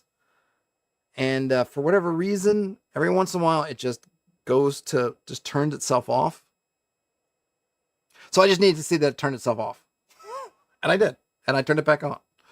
Or I had to turn it off and on again because it's got an actual, it's something that I think is a little bit annoying is when you have something that's a hardware switch, like turn the switch on, but then it has like a software like, go to sleep. And then I can't wake it up, so I have to flick it off and on again. I wish, since it's got that hard switch, just allow me to live dangerously and play and don't go off. But anyway, okay, glad no one's lost. So I'll read the last. Hey Chuck, I will read the last paragraph of this intro, which is: the tricksome redcaps used one of the acorns to sprout an oak tree beneath Griselma's home, lifting it into the air. And in the chaos, they broke inside and captured her. Now, they continue to wreak havoc within the ruined cottage, making it their hideout while leader Red Tom tries to break Griselma's will. Okay, so redcaps. We have Griselma, who is a weaver and embroiderer. She refused a client. The client said some tricksy redcaps to torment her, and they're tormenting her. So there you go. So we have the redcaps. We have Red Tom, serious, grumbly voice, one squinty eye, wears a patched up crimson stovepipe hat. The leader of the redcaps, he is single-mindedly focused on the mission and keeps the others in line with the back of his hand. We have Gloomgrubber, or Glumgrubber, simple-minded, thick arms, wears a cherry red bowler hat cocked to one side, prefers to settle things with violence. Despite being the largest, he obeys Red Tom unquestioningly. We have Nick Knocker, who's arrogant, scrawny, curled mustache, wears a scarlet fez. The smallest of the redcaps, he uses his keen intellect to make up for his size. He is bullied by the others and silently resents them. And finally, Hobnob, playful, toothy smile, wears a red and pink striped sock hat, has a love of jokes and pranks, and is easily distracted. Hobnob has grown bored of this job and the mortal world and just wants something interesting to happen. Well, I believe the players are going to deliver. So those are the redcaps, and now we get some tactics, which is cool. Oh, we get a nice picture. Hobnob, Red Tom, Glumgrubber, and Nick Knocker with their hats. Nicely done. Okay, so what are their tactics? If the characters make a lot of noise, there's a 2 in 6 chance a nearby redcap will come to investigate. In combat, a redcap fights alone until reduced to half hit points, at which point he tries to flee or call for backup if any others are nearby. If the redcaps successfully knock out any of the player characters, they strip them of their valuables and bring them to Area 13 to be tied up with Griselma. If all the player characters are knocked out, they awake somewhere in the nearby forest 6 turns later, stripped of any armor, weapons, and equipment, with embarrassing pictures drawn on their faces. Oh, that's mean. All right. And then, so we got the redcap stat block. I'm not really going to read this too much. They're fairy bandits who enter Dolmenwood at the behest of Prince Malahart to taunt, beat, and rob mortals. They look like squat humans with white hair, woolly beards, glinting eyes, and leering grins. They suffer an extra point of damage if you're getting them with cold iron. They never fight to kill, but just knock out their foes. They can use nursery rhymes once a day if there's 4 or more. And they can make 1d6 mortals within 50 feet fall into an enchanted sleep. And, they're going to rob you. All right. So I like that each one has its own personality, so you can play up the individuals, since there's just these 1, 2, 3, 4 of them. So you can have different comes, and they different redcaps show up, and, I'm assuming they're going to be placed by name, but, it's just cool that, this is Glumgrubber, so he's simple-minded, or it's Nick Knocker, who's kind of arrogant, got that curled mustache. Hobnob is playful, and then Red Tom is the serious one. Okay, fine. Now, beginning of the adventure. So prior to the Redcaps invasion, Griselma had invited the player characters for tea at her cottage. Her message stated that she had a job requiring their help, and that she would discuss payment. Concerned by reports of bandits prowling the region, the characters travel to Griselma's woodland cottage, only to find things are not at all as they anticipated, and then you start the game. So great. So what I think they've done something nice, which is you have the scenario, and hey, this is all in just the prologue. We're not going to meet at the end. We're not going to do the, oh, you receive a letter. We're not going to have, right? It's like, yes, you know her. She was going to hire you and you're on your way. You're there, right? It's boom, done, which I think is good for these kinds of things. It's fine to have more setup sometimes, but I think in these situations, it just takes a lot of heat and pressure off everybody. Like, no, you're at the clearing. You're at the clearing. Here's why you're there. Now go. So we have a nice map, 10-foot squares. And the party's arriving from the, they're coming southeast, arriving in the northwest corner of the map. The glade it's not the glade and oak exterior. So the area is a clearing, a verdant glade in the woods. A 60-foot tall oak tree rises from soft churned earth. Nearby trees are festooned with tangles of colored yarn. 3 sheep lazily amble around the area, chewing on grass. A thatched cottage is stuck in the tree's canopy 40 feet up, and a rope ladder hangs down from a nearby branch, where a small person who is Hobnob sits. So they're not giving away that it's a red cap. It's going to look like somebody small, but we know that it's Hobnob. A thick covering of ivy winds its way up the back of the tree trunk, leading up towards the cottage. And I'm guessing this is kind of a nice alternate way in. You could try to climb the ivy, or you can deal with Hobnob. So the sheep. So, and this is the other thing. We get some, it's not really a mystery whose house this is, but still I like that we get a little bit of flavor. Okay. She's weaving with, wool. So, hey, she's got some sheep. So, in our minds it's saying that scene of, okay, of course she's got sheep because she's going to shear them for wool that she's going to turn to yarn that she's going to use. Right. Great. All right. It makes sense.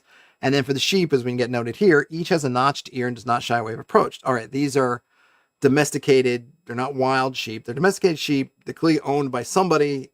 Again, the players know who it is, but it's nice because it's just that sort of painting of the scene. Maybe the sheep, you could use them in some way. I'm sure some players think of clever ways to use the sheep, but just them being there just helps ground in this kind of reality of this person. Like, yes, this is where she lived. You can imagine she might have had a sheep pen and all the stuff. Then the tree comes up and explodes and the pen is destroyed and the sheep are just kind of wandering around. They got nowhere else to go. They're sheep. So they're just chewing on the grass as they were doing when they were fenced in. The rope ladder, red caps, put it there. That makes sense. Hobnob is wearing a red and pink striped sock hat.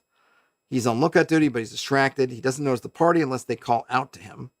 And then the ivy can be climbed without risk. So immediately we have kind of we're given 2 different ways in. And notice that neither one is hidden.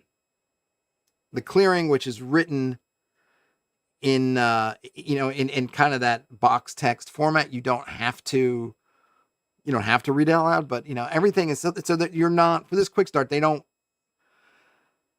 you to have those choices up front. They don't want it to be like you might have in a longer adventure. You might have something like, hey, if you circle around the tree, right, coming in from the direction you're coming in, you're going to see the front of the tree with the ladder, or not the front, whatever, the front of the house area. Maybe this is where the path is coming from, and that's where the ladder is. And then you might say, oh, if you investigate the tree on the other side, you find the ivy way up. This is what a lot of things do. And it's not a bad thing. I think it's a good thing. But I appreciate for the quick start, again, potentially new GM, potentially new players, all this stuff. Hey, put the choices up front.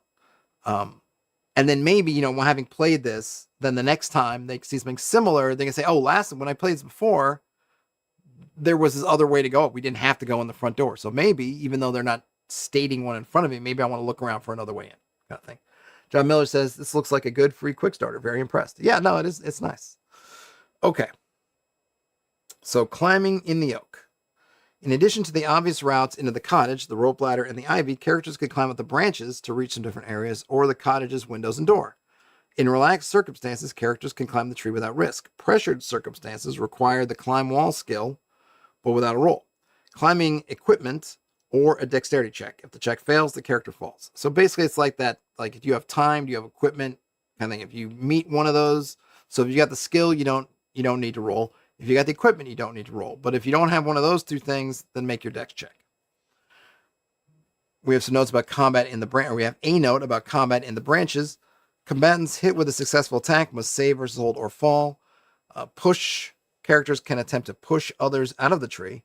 Make an attack roll with a penalty, and if it succeeds, The target must make a save or fall.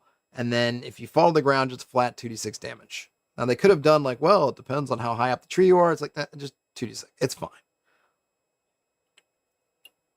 The full rules probably have the classic 1d6 per 10 feet or something, but you know what? I'm fine with saying, we're just going to make it 2d6. Plenty good. So that's area 1. Area 2 is the lookout bow. A thick, sturdy bow stretches out from the cottage window, which is area 5. A redcap hobnob sits at the far end, shooting at squirrels with a slingshot and laughing as he sends them tumbling down through the branches. Wait, who was up here? Oh, that was Hobnob. So he is, he's hanging on the branch. I see. So I thought he was on the ladder itself. So he's sitting on the branch. Okay, so that's where he is. All right. So Hobnob is bored of his guard duty and will allow the party past him if they can make him laugh.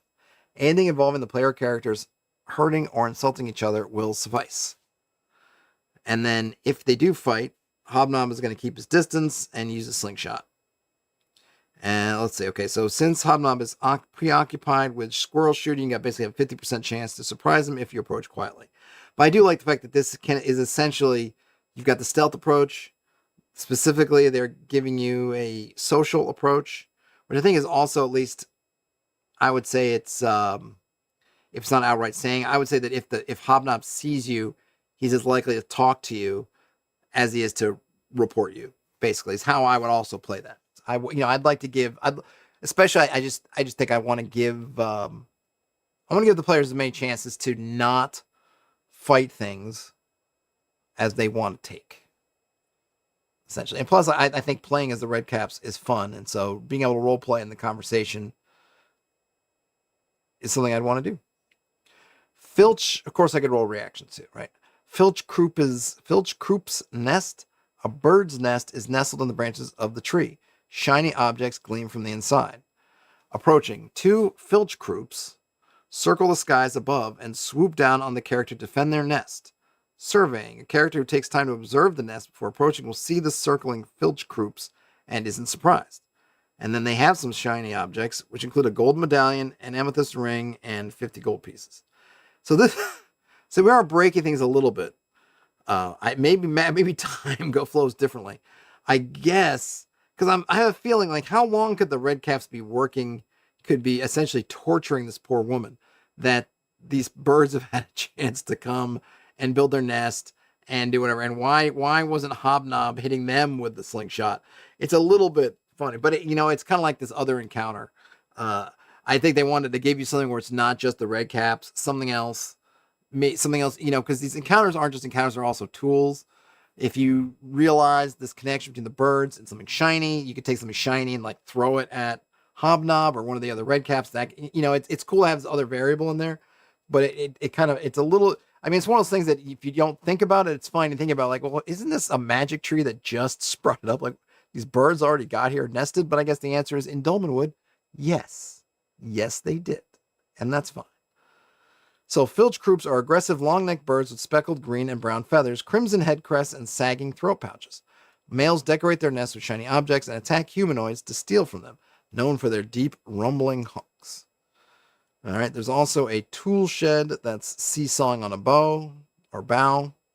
Inside it are a coil of rope, a bag of animal feed, a stack of firewood, sheep shears, and a hatchet, so we get more kind of stuff you can play with. But when you take items, each time an item is extracted, there's a 1 in 6 chance the movement causes the shed to tip out of the branches and fall to the ground. A character inside can easily jump back to the safety of the tree, but the shed is destroyed. Yeah, I would also say that would make a really big noise, but I guess you can play that as you wish. Though, of course, it doesn't mean anything because, the house is up a tree, so maybe they wouldn't be alarmed by the noise or even concerned about it. Okay, so now we get to the cottage itself. We have a nice dungeon style map of the cottage. We've got now we're down to 5-foot squares. We have some notes. We see some of the positions of things. We got Nick Knocker in room 8. Excuse me. Glum Grubber in room 7. Animated Clothes in room 6. Red Tom and Griselma are in room 13, which is upstairs. And then the tree is sprouting through the living room, basically. But there's also, we have some windows that could potentially get into. So there's definitely some choices about how to get in. So now we're at the cottage interior. A cozy cottage, a cozy house with whitewashed timbered walls and a thatched roof. Unless otherwise stated, all areas are lit by natural light during the day. Front door hangs from one hinge, creakily swinging in the breeze. Windows are 2 feet by 3 foot, 2 foot by 3 foot openings covered by simple wooden shutters. The shutters have been jostled open by the giant tree, allowing access from the outside. Now we get to some wandering, kind of random encounters. There's a 1 in 6 chance per turn of a happening occurring while characters are inside the cottage. So 1 is a red cap, and you can roll for which one, whether it's Hobnob, Nick Knocker, or Glum Grubber. There could be a Filch Croup, flies through a window, attacking the nearest character in a panic. A sheep charges into the room, trying to throw off the tangled fabrics covering its head.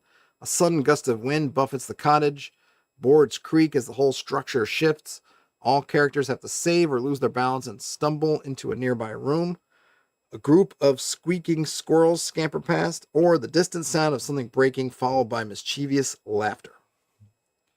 All right.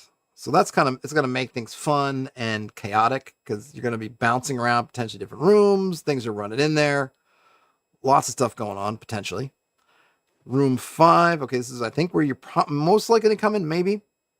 The tree-filled living room. Furniture is broken and thrown aside, and the floor is littered with leaves and twigs. The oak's trunk grows straight through the floor, its branches twisting through the walls. A particularly thick bough reaches through a broken window to the outside. A chair is propped up against a door, while something bangs on the other side trying to get out. Other chaotic noises come from deeper inside the house. So the trunk that's the climbable ivy that goes back to the first area. Thick bough or bow. I don't know if it's bow or bow. The bough will break. The bow will break. Bow. Thick bow leads to area 2. Characters looking out the window can see a small person sitting at the far end. That's Hobnob, unless I guess maybe you've dealt with Hobnob. Chair, if removed, the door flies open as the animated clothes burst out and attack. And then there might be some other noises. So we have animated clothes. They're unharmed by bludgeoning damage, which makes sense, and they can entangle. There's a cupboard under the stairs, clustered with piles of old clothes and worn-out slippers. A note is tacked on the inside of the door that says, "Don't forget, no shoes in the house." Okay, good to know. There's a kitchen, a ruined kitchen, with wooden cutlery and broken ceramic are scattered on the floor, and nearly every surface is splattered with food. A red cap sits on the countertop with his back turned, stuffing his face with biscuits from a jar. Cupboards are thrown open, doors dangling from their hinges. So, Glum Grubber is hungry. He also, he knows he's not supposed to let people get inside the house, but he can be tricked by a convincing excuse or a food bribe. So again, very obvious, but oh look, this guy's super hungry eating food. Maybe we can convince him with food to do something, or just flat out convince him before we have to actually fight. If it is a fight, he's going to jump in the cupboards and taunt characters while hurling plates at them, which is also a fun touch to make it a little bit different. And then you can find some silverware if you search the cupboards. We also have a weaver's workshop. Colorful woven threads and fabric hang in loops from the rafters across the western half of the room, like a giant cloth spiderweb. Beyond that, a large loom and spinning wheel stand at the back of the room, and spools of yarn are stacked on shelves. There's Nick Knocker is hiding behind the loom, waiting for characters to enter his snare trap. If the trap succeeds, so there is we'll get the trap below, but if the trap succeeds, he's going to try to pilfer items from anybody who's trapped and gloat about his brilliance and how the other redcaps will be jealous. He can also be persuaded to release the characters or even side against his fellow redcaps if he gets his ego stroked. So they're giving some nice clues in here for the GM to hopefully play this character so that the party will get a sense of these weaknesses. If the trap fails, he's going to cower in fear and cry for help. So the threads and fabric, there's a single knotted rope of fabric that runs from the web of cloth to the loom. And Nick Knocker is going to wait for as many characters as possible to step into the threads and then pulls the rope, activating the trap. Characters must save or be hoisted into the air as the threads tighten around their limbs. And you can escape by being cut free or make a save. And then the spinning wheel, gold thread half spun through it. Any fibers spun through the wheel become valuable golden yarn. Ooh. E.g., if you get a clump of wool from another room, they're worth 50 gold pieces. A redcap's beard is worth 100 gold pieces. Wow. Pretty cool. All right. Let's see. There's a note here on a hardy companion cloak. A normal-looking woolen cloak with a brass clasp in the form of a merry face. It has, if the clasp is fed one ration of food and a sip of alcohol in the evening, the cloak produces a hearty warmth for the wearer throughout the night. Weather conditions and lack of fire or camping equipment do not prevent the wearer getting a good night's rest. Ooh, that's a pretty handy item. The dye room. 3 glass jars sit precariously at the edge of a lopsided shelf, while many more are shattered on the floor. An acrid mixture of odors fills the room, and the walls are colored by splattered pigments. Each jar is marked with a name and contains a different fabric dye. Each dye can be used to permanently color one single garment, and we've got Midnight, Prismatic, and Invisible. And Invisible, which looks like an empty jar, turns fabric invisible. Are you invisible in the fabric, or is it just, I guess it's just the fabric is visible, so maybe not as great as you might think. Prismatic gives you the kind of rainbow look, and then Midnight looks like the night sky stuffed into a jar. On the washroom, the room stinks of animal musk. A wooden tub of sloshing water takes up most of the floor. 5 clumps of wool are draped from the rafters, and then you can use the wool to spin it into golden thread if you like. And next up, the carpeted hall. Dozens of embroideries hang on the walls, swaying with the subtle motion of the cottage. A long woolen fitted carpet covers the floor. A pair of small muddy boots lie on the floor before the rug. The embroideries depict nature scenes rendered in beautiful detail. The images move inside their frames as if alive. Birds fly around and return to their perches. Streams run through mountain valleys. The carpet is decorated with embroidered swirling patterns and images of laughing theater masks. And, okay, so if you try to cross the rug is magical. Characters wearing outdoor footwear who attempt to walk across it find themselves making no progress, walking in place as if on a treadmill. And remember, we had that kind of hint about the take off your shoes, and the other hint of the boots being left before the carpet. The boots are child-sized. They belong to Red Tom, and he removed those to get past the rug. And then we have a door to another area that's locked. And now we have the loft. The treetop pierces the floorboards, leaving them loose and askew, creaking as the cottage settles. 4 red hats hang in the branches, and a jumble of old crates stands at the back of the room. Entering, a person's weight causes the floorboards to collapse, dumping everything into the area 5. Get some damage. These are the red cap's spare headgear: a bicocket, a jester's cap, a top hat, and a tricorn. I like it. If you don the top hat, you look like a red cap for 3 rounds each time you put it on. Oh, that's a good one. And then you have some crates that have some stuff in them. Hats and crates can be safely extracted if dragged or lifted out of the room, i.e. using a rope and grappling hook. Okay. Now we get to the bedroom. An old human woman, that is Griselma, is tied to a rocking chair by a thick wrapping of yarn. An angry, barefoot redcap, Red Tom, interrogates her, brandishing a club. Feather pillows lie disemboweled about the floor, dressers are pulled open, and clothing is strewn everywhere. A stuffed red sack is propped against the wall, brimming with coins. Griselma is bound and gagged and struggling to be freed. If she's released, she explains the situation to the PCs. Red Tom, singling out the most expensive-looking remaining garment from the mess and ripping it to shreds each time Griselma refuses to comply with his demands to work for Prince Malahart. If Red Tom's confronted, he threatens to kill Griselma unless they leave. He whistles a special tune which calls any nearby redcaps to aid him. Should all 4 assemble, they're going to try that nursery rhyme. In combat, Tom tries to position Griselma between himself and the party. And he's got some stuff. And there's some stuff in the sack. And then we have the notes on Griselma. She's an elderly human woman with squinting eyes and a wrinkly frown. Her long gray braid of hair brushes the floor. She wears a sheepskin waistcoat and a woolen dress embroidered with detailed floral patterns and brandishes a knobbled walking cane. She's of lawful demeanor. Crotchety, headstrong, and quick-witted, but with a softer side she seldom reveals. Tugs at her hair while thinking. Her speech is shrill and precise, woldish, and she wants to expel the little devils who captured her, to fix up her house, and get it out of this tree. She's a medium mortal, sentient and lawful. Medium, not Not a poor mortal, but not an excellent one either. She's medium, or maybe be low, medium, high, cold, medium, high, hot, low heat, medium heat, high heat. And then we got the magic acorns, which is a fat green acorn with an iridescent cap. When thrown at the ground, it instantly grows a 60-foot tall oak tree. All right, now the epilogue. By defeating the Red Caps, the player characters are sure to have attracted the ire of Prince Malahart, who may meddle in their future endeavors. If Griselma is rescued and the Red Caps dispatched, she gifts the party her hardy companion cloak. As thanks, she can also finally tell the characters her job offer. Her grandson, Arda Vague, has gone missing, seemingly kidnapped by fairies while visiting the ruins atop the nearby Drumen Knoll. And this is another adventure in the Dolmenwood campaign book. Alternatively, the referee may devise their own job or quest hook. Griselma can also act as a quest giver for future adventures if players wish to commission her to make magical garments. She might send them on adventures to collect the rare and magical materials required to make them. And then you can get some XP.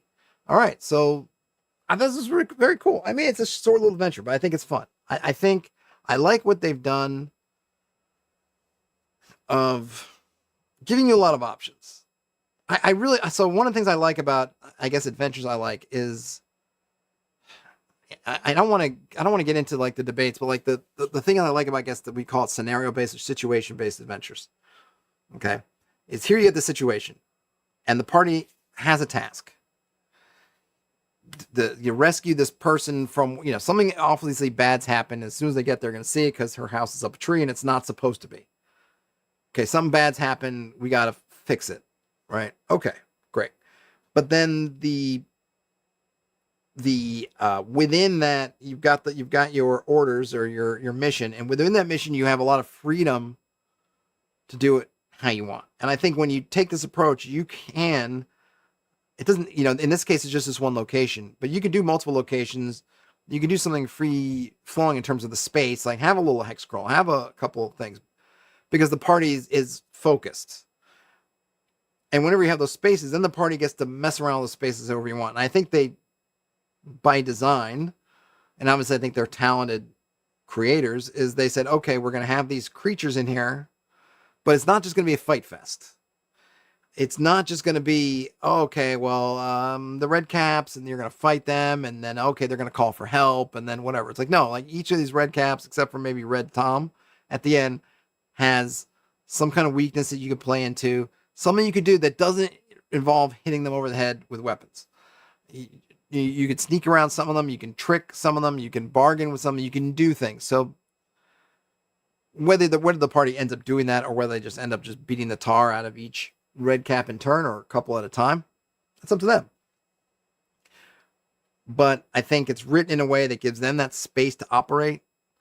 And it's written in a way also, whereas the GM, I think it does encourage you to kind of play up those things. Oh, hey, this person, if it says, oh, their weakness might be that you could play to their ego. Okay, well then I'm gonna when this character's talking, I'm gonna let that characterize what they're saying. Or I might even say, like, you could tell this Red Cap thinks very highly of himself. He puffs out his chest. He puts his nose up, like, oh, okay. And then you may put that together. So I really like that they hear this open area.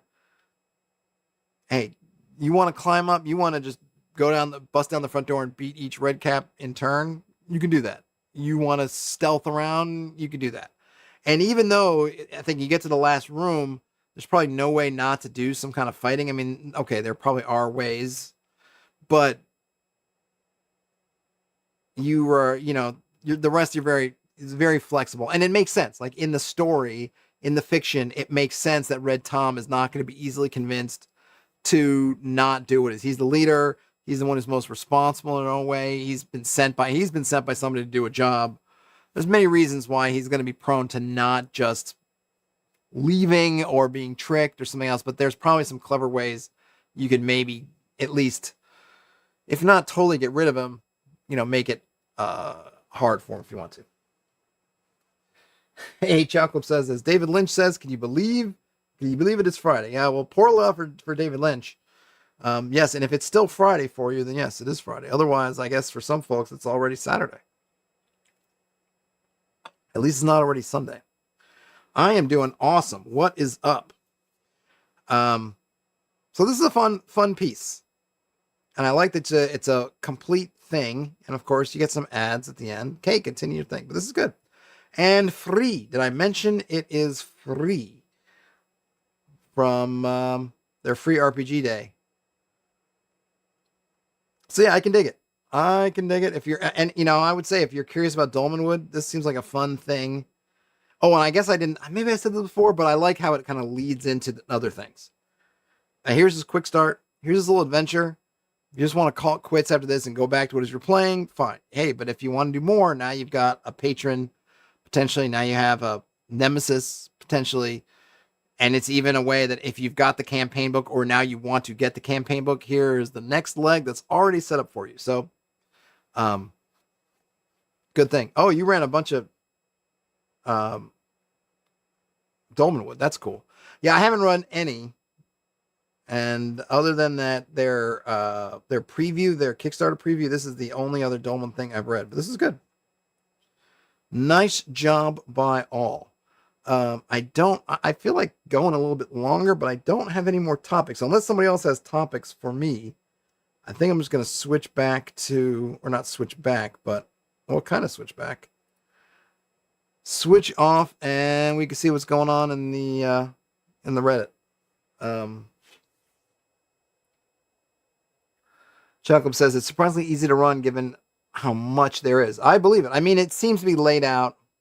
I mean, I know that different people's feelings on the layout styles. I get it. And I kind of find myself in between a little bit. I actually thought I was much more in favor of the bullet points until that time I ran, was it Hole in the Oak? And it wasn't bad, but I found that in the moment, I found a little bit, I was like, I'm a little bit like bulleted. Like the bullets were not as helpful. I felt a little bit for the first time like, oh man, maybe I don't totally jive with the bullets. But they do have a consistent layout. I felt that one was pretty easy to get everything. I know some people don't. I kind of like where you're bolding stuff to kind of call out to it. And then I do kind of like that style. I haven't been using it myself for what I'm working on now, but I do kind of like it. It's like, hey, you kind of look at it. I mean, you're kind of, you're writing adventures for different styles, right? There's that. I do think that some of this talk about kind of should adventures be formatted one way or another really comes back to the style. And I think these are written for whether, some people I think this is kind of like a crime. Hey, are you basically printing out this thing or you got this quick start for free RPG day and you just go right to your table and you're like, okay, we got it, let's play it. And you're just trying to play it. And I think some of that highlight, some of that, how it's laid out helps for that. If you're going to read it and make notes and do everything else, then it's a lot less necessary, and I think that they're shading their approach more for the people who are just going to kind of break it out and just play it. And particularly for that quick start, it's probably, I think it's probably a good thing. Chocolate says that Incandescent Grottos has way, way too much. Yeah. Some of the OSC adventures have insane bullet points. Yeah. I think it's something you got to be careful about. I do think it can get overdone. And like I said, I was more like, oh yeah, I really like them. And then when it came to the practical time, and I did this piece of it on the stream so you could check it out. There was those many points where I'm looking at like, oh, like it's too much bullets. I'm not, so I feel like the bullets are great for highlighting a few things, but if everything's bulleted and of course if there's too much bold, it's like if everything's bolded and everything's bulleted, then I feel like you're actually working against it. But everybody's got different likes. All right, let me refresh these because I first started this page. So I have the RPG Reddit and the OSR subreddit. I have them both open. Okay, we got some. I did sign up for the Appendix N Jam. Hopefully I'll get a chance to do something. So I definitely haven't gotten to submitting anything yet. So someone submitted theirs, I guess for Shadow Dark, called Dance with Danger. Sounds great. Quick test sketch. Looks good. Middle Earth Melodies, 2.5 hours of Tolkien-inspired dungeon synth. That sounds awesome, but I'll have to listen to that later. All right, so somebody posted. Do we want? This is so. How would I say? Is aggravating the right word? OSR is older than 5th edition. And people 2026 still want to talk about what it is and what it's not. I don't even, you know what? I'm going to read it because why the heck not? But it's one of those things like, what are we doing? Oh, this video. I don't even know whose video. Oh, James Introcaso. Oh, yeah. So he did a video on Crows and whether Crows is OSR or not. I haven't watched it yet, so I guess I can't comment. John Miller says they agree with my critiques of the layout used by Necrotic Gnome. Still better than many other games, but the style's overdone. Too many bullets, too much bold. Yeah, it can just kind of get away from you. All right, so this person is basically summarizing the video and says that, I guess according to James Introcaso, that Crows will have the same relationship to the OSR that Indiana Jones has with pulp adventure serials, clearly inspired by that source material, and even uses some similar ideas to create a similar vibe, but ultimately Crows is its own thing and freely ignores core pillars of the OSR as its design goals require. Yeah, I mean, I don't even know. I'm curious what core pillars of the OSR it's not serving. I mean, I did a whole video going over it. So I was lucky enough to play in a Crows game run by Mr. Introcaso at a con a month or two ago, a couple months ago, maybe even a little bit longer at this point. And it was a fun time. You can check out my video for it. I think Crows, I mean, it says OSR is a whole bunch of other things. I don't know. I don't even care. I mean, I really don't care about it anymore. And it almost bugs me that people still want to have these stupid arguments of like, what does it matter if something is OSR or not? Like, what does it even, like, what are you trying to, if it is OSR, what does that do for you versus if it's not OSR? Like, I don't even know. But I think as much as a lot of things are OSR or OSR-ish enough, I would say Crows is there. I think the vibe was very similar. It's using MCDM's kind of house mechanic and some other things, but it's good. I'll watch the video. I'll be curious. That's cool. I did see it. Somebody actually sent me the link, and I did see it myself. I just hadn't gotten around to it. Okay. Using geometry to create a wizard's tower out of wall of stone. Someone's running Isle of Dread using swords and wizardry. That's nice. In-game abduction absent players PC. What do I think? Okay, a character generator. An RPG made with EZD6. A collage hex map. A complete compendium for Akaton. Actual play. All right. Free adventure. Yay. Okay, there's that one, which I already had. Should I go to the blog roll? There's only one thing posted there, so that's not going to help us. Oh, brother. See, this is the problem. Someone's made Knave look like Traveler. That's great. Anybody have anything good? Monolith Combar? I don't know it. Okay. Okay, some drawings. All right, here we go. Thank you. Who are you? Orion. I don't know. Thank you. Anyway, yeah. Can we go? Oh, that's a good size. Chocolate says Stay Frosty rules. Oh, I haven't played Stay Frosty. I don't know it. Oh. Chocolate says, "Oh, I'm sorry your health issues. I hadn't seen it. It's so hard keeping track of what everyone's doing or not doing or what's going on with it, but I hope you feel better. I'd love to collab on something. I've been trying to get people to collab with me, and I can't get anyone to return my calls, not even myself. And I say that half jokingly. I don't know Stay Frosty, but maybe I'll have to check it out. Let's see what they've got here. So this is called The Clock and the Counter. I'll post this link. You may get it depending on your stream source. Here's the Reddit link posted, at least to the YouTube. All right. This is by Orion. I've always hated putting my campaign world on pause while the party runs around chasing random side quests. A few days ago, I realized it's a massive headache for a lot of us DMs. We all know the theory behind keeping a world active, but without a solid prep system to back us up, these ideas usually end up forgotten or buried under our session notes. So I designed a simple system to solve this problem and packaged it into a clean, printable PDF called The Clock and the Counter. Okay. Well, let's see. I just want to be able to get in there and see it without having to. Let me just pull this out for a minute and see what it gives me on the Google Drive, and I can throw it back in there.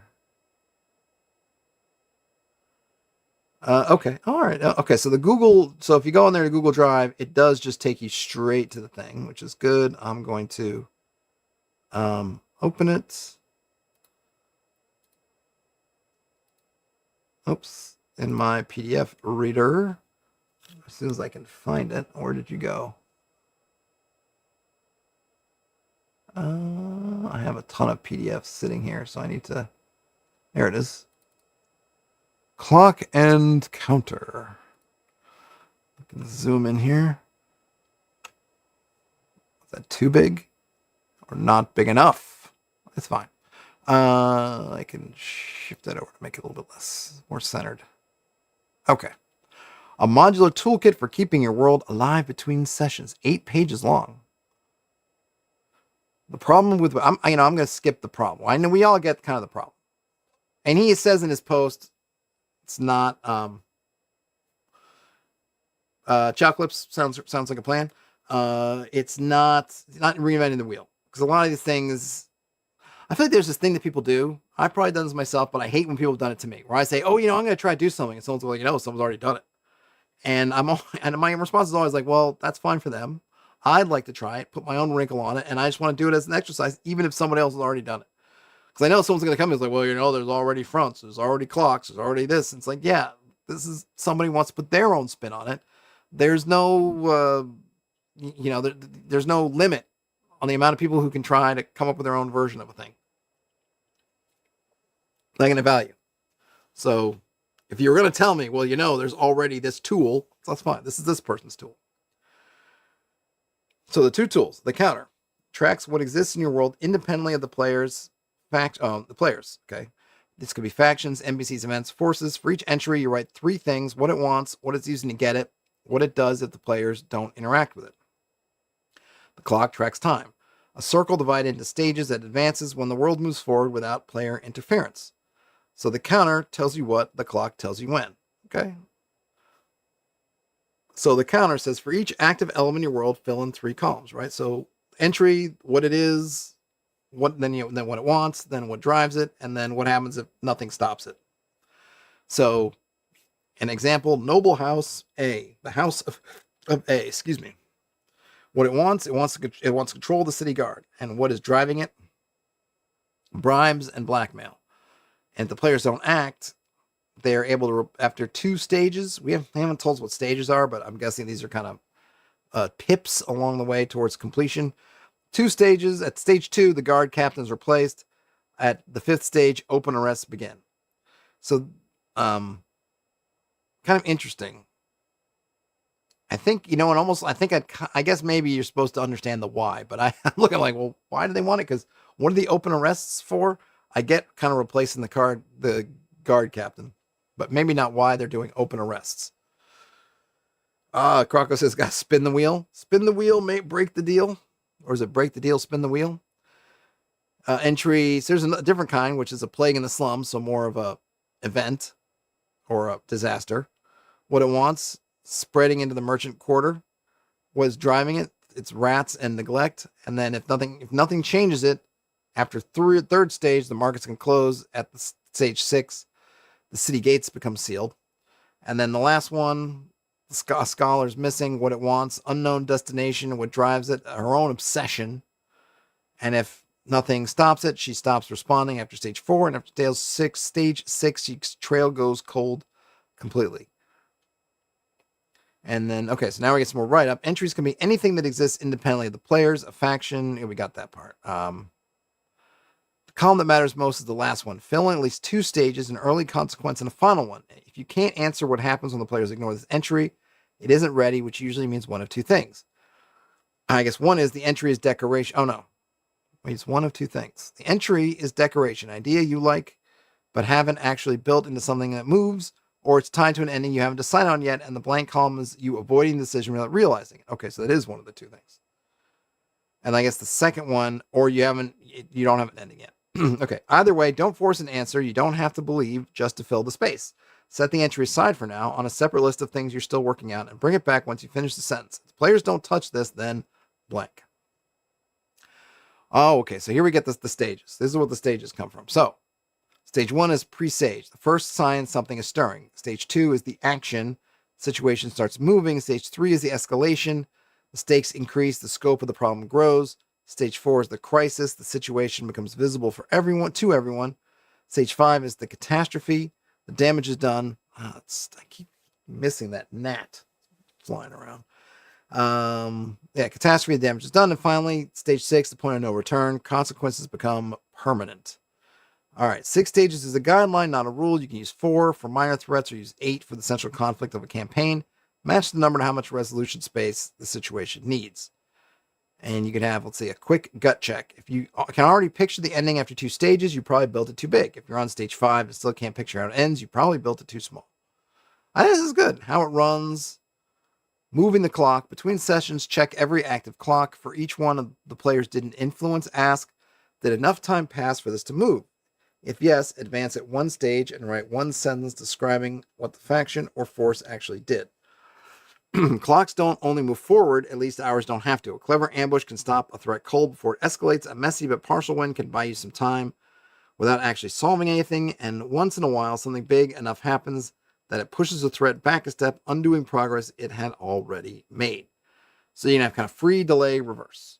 These are all cool. And then showing the world, interacting with clocks, and then you get a little checklist. Check your clocks, write a sentence describing what happened on the clocks that moved. Freeze, delay, or reverse based on what the players did. Check for interactions between entries. Pick a consequence to reveal when it makes sense. And then we have a little warning. Watch out. The most common failure is building the counter and never opening it again. Print it. Keep it next to your notes. The system only works if it's visible when you prep and when you run. And remember, never show the encounter. Never show the counter or clock. Show the consequences. And then you get some sheets. Boom, boom, boom. Yeah, I thought that was good.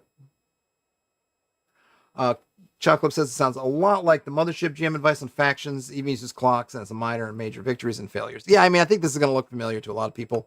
I think he put it in terms that work for him. His setup, I think it's a nice way of making. I always find with these kinds of things that it's not so much what you're doing, because someone's probably come up with what you're doing. It's finding the person who's formulated it to match your brain. So you can have a bunch of ways of doing things that are all really similar. Well, it's just like this, but it's like the way this person, and this is why I always like reading these and I'm always interested in them, even if they're in a sense reinventing the wheel, because one method may speak to you where another method has failed. And it's not so much that one is better than the other. It's just like one of them's like, oh, like someone like the front thing. I think some people just the word and like a storm rolling in, and that was just like a light bulb going off, like, oh yeah, fronts, I get it. Just poo. Other people see the clock and like, oh, I get a clock now, like a countdown timer, like I get it. Poo. You know, you could just, so, you know, which formulation works for you? This was a good one. Chocolate says they like the advice on showing the consequences and not the mechanics. Yeah, you don't want to show the mechanics, right? You just want to show what happens. And then, you know, this gives the players things to pursue, or it gives you encounter. I mean, there's lots of, once you start getting into something like this, whatever format you use, whatever formulation you use, whatever mechanic you use, is these can then, I think one way to use that is to have them influence your encounter list, which I also think should be kind of, I think a lot of people make encounter lists of like wandering creatures or encounters, and they kind of just get, once they make them, they're kind of frozen in carbonite, and that's it. And I think they should just be more fluid than that, right? In pencil rather than pen. And then you could take this stuff like, okay, like open arrests are happening because Noble House A took over the city guard. So now some of your encounters, maybe some of the encounters that are your bandits or pickpockets or thieves or whatever, now you're taking those out because they're being suppressed. But now you're getting police or whatever, the city watch, but they're super aggressive, and you know they're now those are coming in there, right? So these different systems can really work together if you let them, and that's why I always think that keep these lists small. Don't go with 50 of them. If you can't manage 50, just go with 6 or 8 or 4, whatever, so that when you're connecting these webs together, it's not the lists, because they're going to get complex. As soon as you start putting, you get that, where's the picture of the Kieran's conspiracy board, the string going all over the place. It's going to get complex. Even if you just have 3, 4 things, you start putting them, tying connections between them, and then the parties another 3 or 4, and you're putting connections between them, and it's going to get crazy. So you don't need a lot. You don't need a lot to get a lot of complexity, but it ends up making your tracking more and more difficult with each new one item you add. It's not just adding one thing. It's like now you're adding like 6 things. So keep it small. Take some things off. Put some things back on. Croco says factions be resurrected. Sure, why not? I mean, they ought to. I mean, there's cult of personality, the type things, right? If there's so like if the I'm thinking like with the D&D movie, right? The main bad guy is Zaz Tam of the Red Wizards. Okay, so Red Wizards, if they weren't good before Zaz Tam showed up. So the Red Wizards at a faction, if you get rid of Zaz Tam, are still Red Wizards. But Zaz Tam had a particular effect on what the Red Wizards were doing and their methodology, right? If you're looking at the movie, because I don't really know that much about the Red Wizards. The Red Wizards were not doing this, like, it was Zaz Tam turned everybody into zombies, and then he was trying to take over this other city or state or kingdom. They're trying to do all that stuff. He's trying to do all that stuff. The other Red Wizards, maybe their goals were much more long-term, whatever. So if you think about it, well, the Zaz Tam flavor of Red Wizards factions maybe dies when he dies, if he dies. But then they certainly can come back with somebody else, And a lot of organizations, like if you're looking at the Harpers, right? They're not going to live or die with one person getting crushed. As long as some Harper remains somewhere, or even just the memory of the Harpers lives, then there's a potential for them to come back. And Child Club's responding to Croco said they can even move around. And they mentions there was a dungeon that was a dead kraken piloted by skeletons. Very cool idea. Okay. Do we have anything else? So that was the clock on the counter, which is cool. That's the kind of thing I like. These are the kind of things I want out of the feed. I'm not trying to say that people shouldn't post their art and stuff to me. That's great, but I just feel like almost that the subreddit's reached a tipping point where I feel like it's like 4/5, 3/4 something of it are all that stuff. And the kind of, I don't know, to me, the more interesting, thought-provoking stuff has kind of gone away. Let's see. Zip's Law. I don't know Zip's Law, but it's a video, so got a character sheet for Gloam. Okay. All right, so I'm going to take a quick look. Oh, that's a cool one. I like the use of the red. I like when you kind of have that almost Sin City vibe. It's all black and white and gray, and then you throw a dash of red.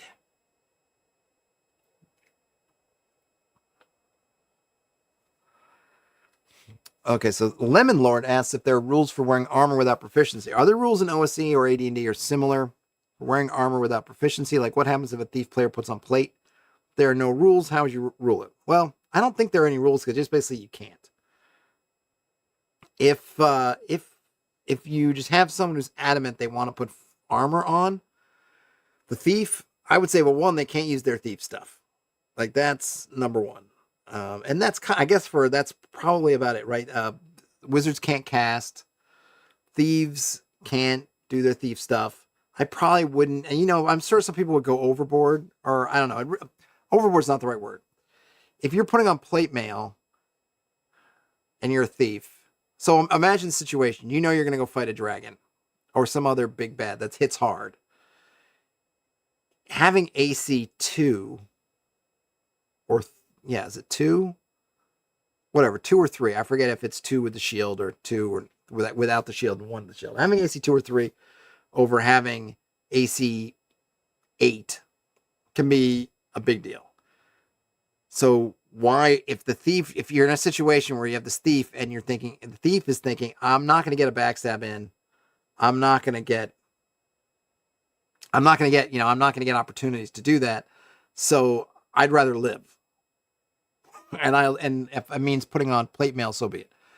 So I would probably say a couple things that, like, I would probably say, well, your armor class is, you're not going to get all that AC. And I'm just talking on the top of my head, right? I would probably, this is what I would talk to. I would say, listen, you're not going to be able to do any thief stuff. That's toast. You're going to lose your bonus to hit. You're going to be at normal man because you're not used to doing things in armor. And then the armor, your bonus is halved. So instead of it being an AC 2, you're going to be an AC, what is, like, if it's 9 to 2, then you're AC like 6, 5 or 6, whatever, round up 7. Here's like 7 difference, right? So that becomes 3.5, round down to 3, 9 minus 3, so 6, I guess it'd be AC 6. All right. But you lose all this other stuff. So you're gonna be fighting as normal man. You're gonna be AC 6, which is okay, but not great. And you can't do any kind of thiefy stuff, including backstab, including all stuff. And you're gonna lose your person to hit because that's, whatever. So I would say, that's good. Choclips and Croco have been talking about kind of crisis of faith and what happens to clerics. Do they get smited? Yeah, I mean, you could definitely, clerics. Well, it's more like if you're using edge weapons, right? What happens if you use an edge weapon? I go back. So this depends to also on like what, because you have kind of like, because you could be playing in some games where people's clerics are essentially very generic. They don't belong to a particular faith. They're just like, I am a cleric. And then if you are a cleric, I would probably say you lose a bunch. You're fighting as normal man, that kind of thing. I don't know if I'd go so far as to smiting. Now, if you had specific deities and those deities had weapons, then I would lean into that. And then, yeah, if you're Poseidon, if you're a cleric of Poseidon and his weapon is the trident, you should be wielding a trident. And if you pick up a longsword, that is totally something bad. So it kind of, I guess, depends a little bit. But yeah, you can have some fun stuff with it. But it's just fine to just say, like, no, you can't. That's also okay. Especially for like a beer and pretzels, a con game, a fun game. It's like, yeah, sorry, you can't wear it. It's like, okay. I mean, people tend to get it because the archetypes are so strong that you can say to someone, well, have you ever seen a thief in plate mail? And it's like, no. It's like, well, there you go. And you can always do stuff like hide in the back. I mean, everyone, I don't know. I was gonna say we've all played thieves who have had, like, no, maybe not, but I mean, I got very used to hiding in the back, sniping, running away, hiding, getting in the shadows, trying to find some weird spot where I could try to backstab people from. That's kind of part of the challenge.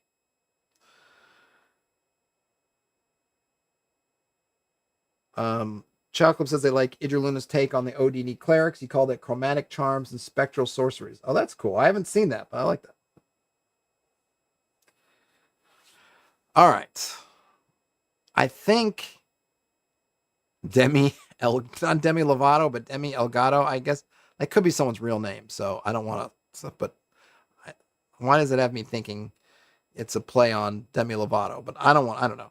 So there's a new pay what it's worth kids adventure fright at the fireworks factory. Cool. German OSR. Cool. Weapons. Nice. Mothership module. All right. Do I actually like role playing? I don't know. Some more arts. Another appendix. I'm going to do something where I do some appendix jam stuff.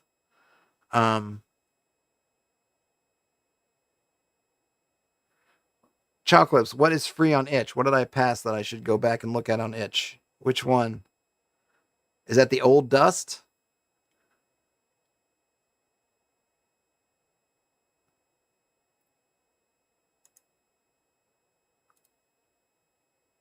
Which one is it that I should get on itch?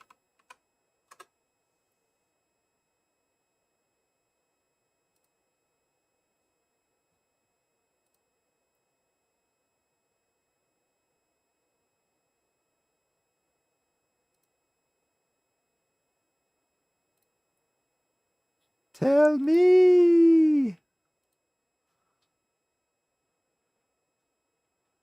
What critters climbing at the walls outside?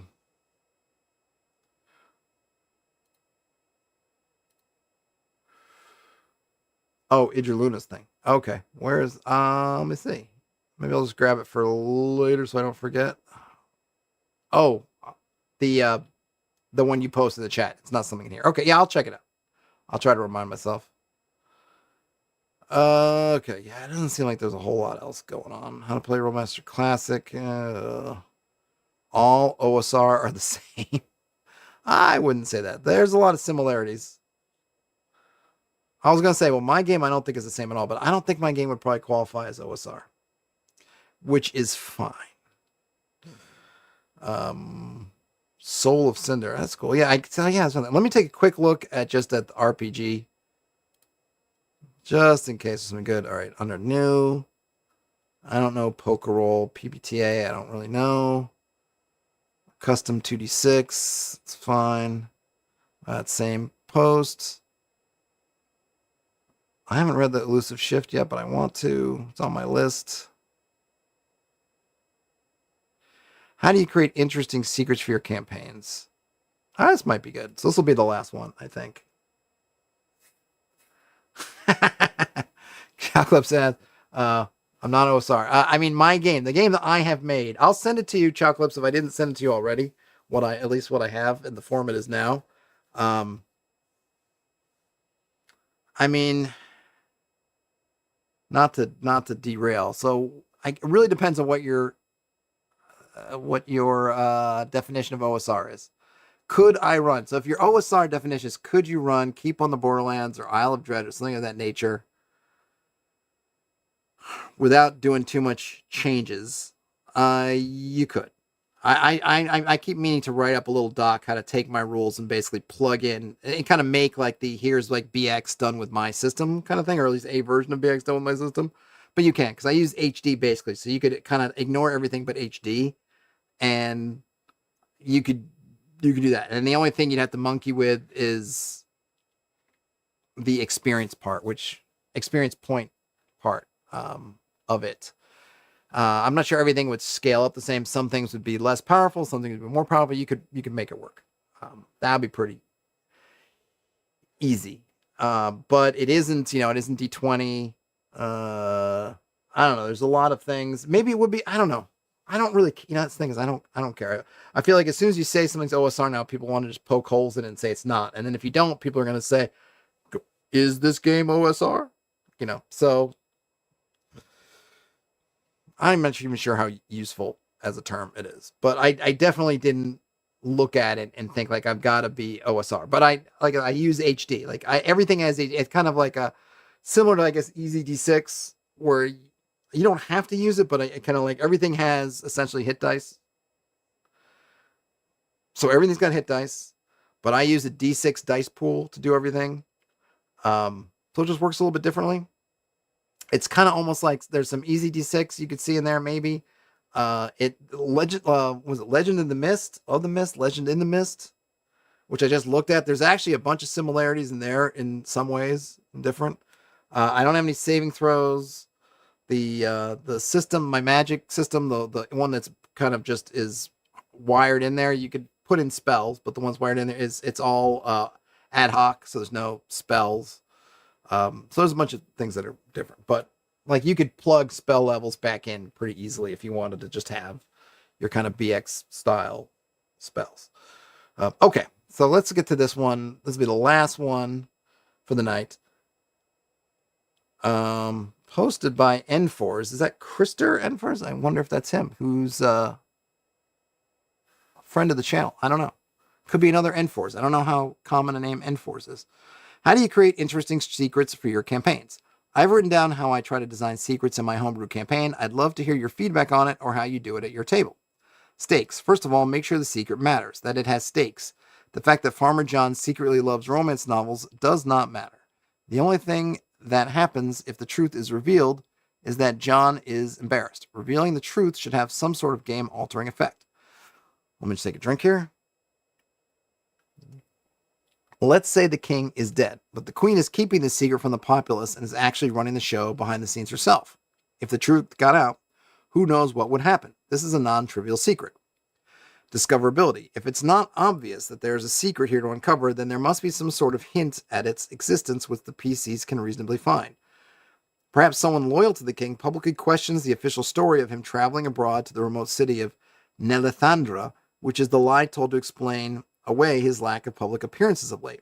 This gives the players the idea that perhaps all is not as it seems, and that there may be secrets here to unfold. Next up is weaknesses. If the secret is impenetrable, then the players have no chance. There must be some way for them to discover hints and draw conclusions pointing to the truth. And then they mentioned the Justin Alexander's 3-clue rule, and then some more about that, which I'm not going to go into the 3-clue rule, but basically a sub part of this is conclusion, the Queen's official story that the king has traveled abroad to Nelethandra, and that's why he hasn't been seen publicly recently, is a lie. There should be at least 3 clues pointing to the conclusion that this story is not true. Clue 1, talking to merchants of a caravan which recently arrived here from Nelethandra reveals that they have no idea what the Queen is talking about. They have heard nothing of the king being in their city. Clue 2, if the party decides to go through the effort of visiting Nelethandra in search for the king, or if they contact someone there through magical means, they can also discover that he is not there. And then clue 3, sneaking into the royal stables will reveal that the king's carriage, which he always uses when he travels, is hidden inside and is thus not currently in use for travel to Nelethandra or anywhere else. Those are good. Good clues. All right, so next up, active opposition. In most cases, the secret keeper, if they're still alive and around, should try to actively oppose the truth behind the secret from being revealed. The Queen and those loyal to her would certainly do their best to thwart the PC's investigation, should they learn of it, to keep the secret under wraps and the population under control. And now a dilemma. In some cases, it should not obviously be preferable for the PCs to publicly reveal the truth behind a secret, even if they find it. Perhaps the Queen is actually doing a much better job than the king ever did, and revealing the truth would create an uprising where innocents might be harmed. If the PCs agree to keep the Queen's secret, then they will most likely have a new powerful ally, or perhaps they choose to blackmail her. If they choose to publicly reveal the king's death and the Queen's deception, they will be the heroes of at least some of the population. This creates an interesting and meaningful choice for the players, where the best option is not obvious. Whatever they choose will affect the world moving forward. And finally, failure does not stop the game. GMs should, whenever possible, strive to design their situations such that the game does not end even if the PCs fail to resolve them. The players realize or expect that they will always succeed somehow, then the game loses its tension. Therefore, it should be possible to continue the campaign without it getting boring, even if the secret is never unraveled. So I guess the thing is here is that the secret doesn't have to be central. I mean, it can be, right? There should be multiple secrets. I like the setup. I think it's good. And I think that everything that they've said, I would say like, oh yeah, I think that's a good idea. I think, yeah, the idea that failure doesn't stop things from happening. The campaign doesn't end because the Queen's secret wasn't revealed. I like that, yeah, their choices shouldn't be easy. I think it shouldn't be a simple choice. It should be complicated. I think you should always look at these choices, whether it's a secret or something else, and think about, so there should be something, there should be some, not a twist, but there shouldn't be an easy solution. I think especially, this is one of those problems that comes up a lot in different ways of the party always taking particular actions. And I think the reason is that's because those are the actions are always kind of in, those are the ones that work. And if it's easy, if the easiest path gets you to your goal, you're not going to take a different path. You always take the easy path. So what you have to do is you have to make the paths difficult in different ways. And then it's like, well, this path is got this advantage, but then this part's not so great. And this one's got this advantage, but it's not so great. And then that's where we're going to introduce real choices. And I think this write-up kind of talks about that. And I think you want to have that, that's good. Yeah, there should be, if something's a secret, there's probably a reason for it to be secret. And so you want to have people who are trying to stop the secret from coming out. Obviously, it depends on the setup, kind of what kind of secret it is. Is it a secret dungeon, whatever. But you can think about, what is it? Indiana Jones and the Last Crusade, they're trying to find the Grail, but then there were those guys who are around working for the Knight to try to prevent the Grail from finding, then the Nazis, and all these things are happening, right? And it took until the end for Indy to kind of piece around the reasoning for this, why it's happening. So every step he's taking, he feels he has to take, is impacting this other thing, but he's got his father ends up being the stakes, and so it becomes, he's got to try to, it's a classic trope. I think that movie did it well, but the idea that you have to work for the bad guy to save somebody, it's a good thing, right? But there's a lot going on. I think it's good. Um,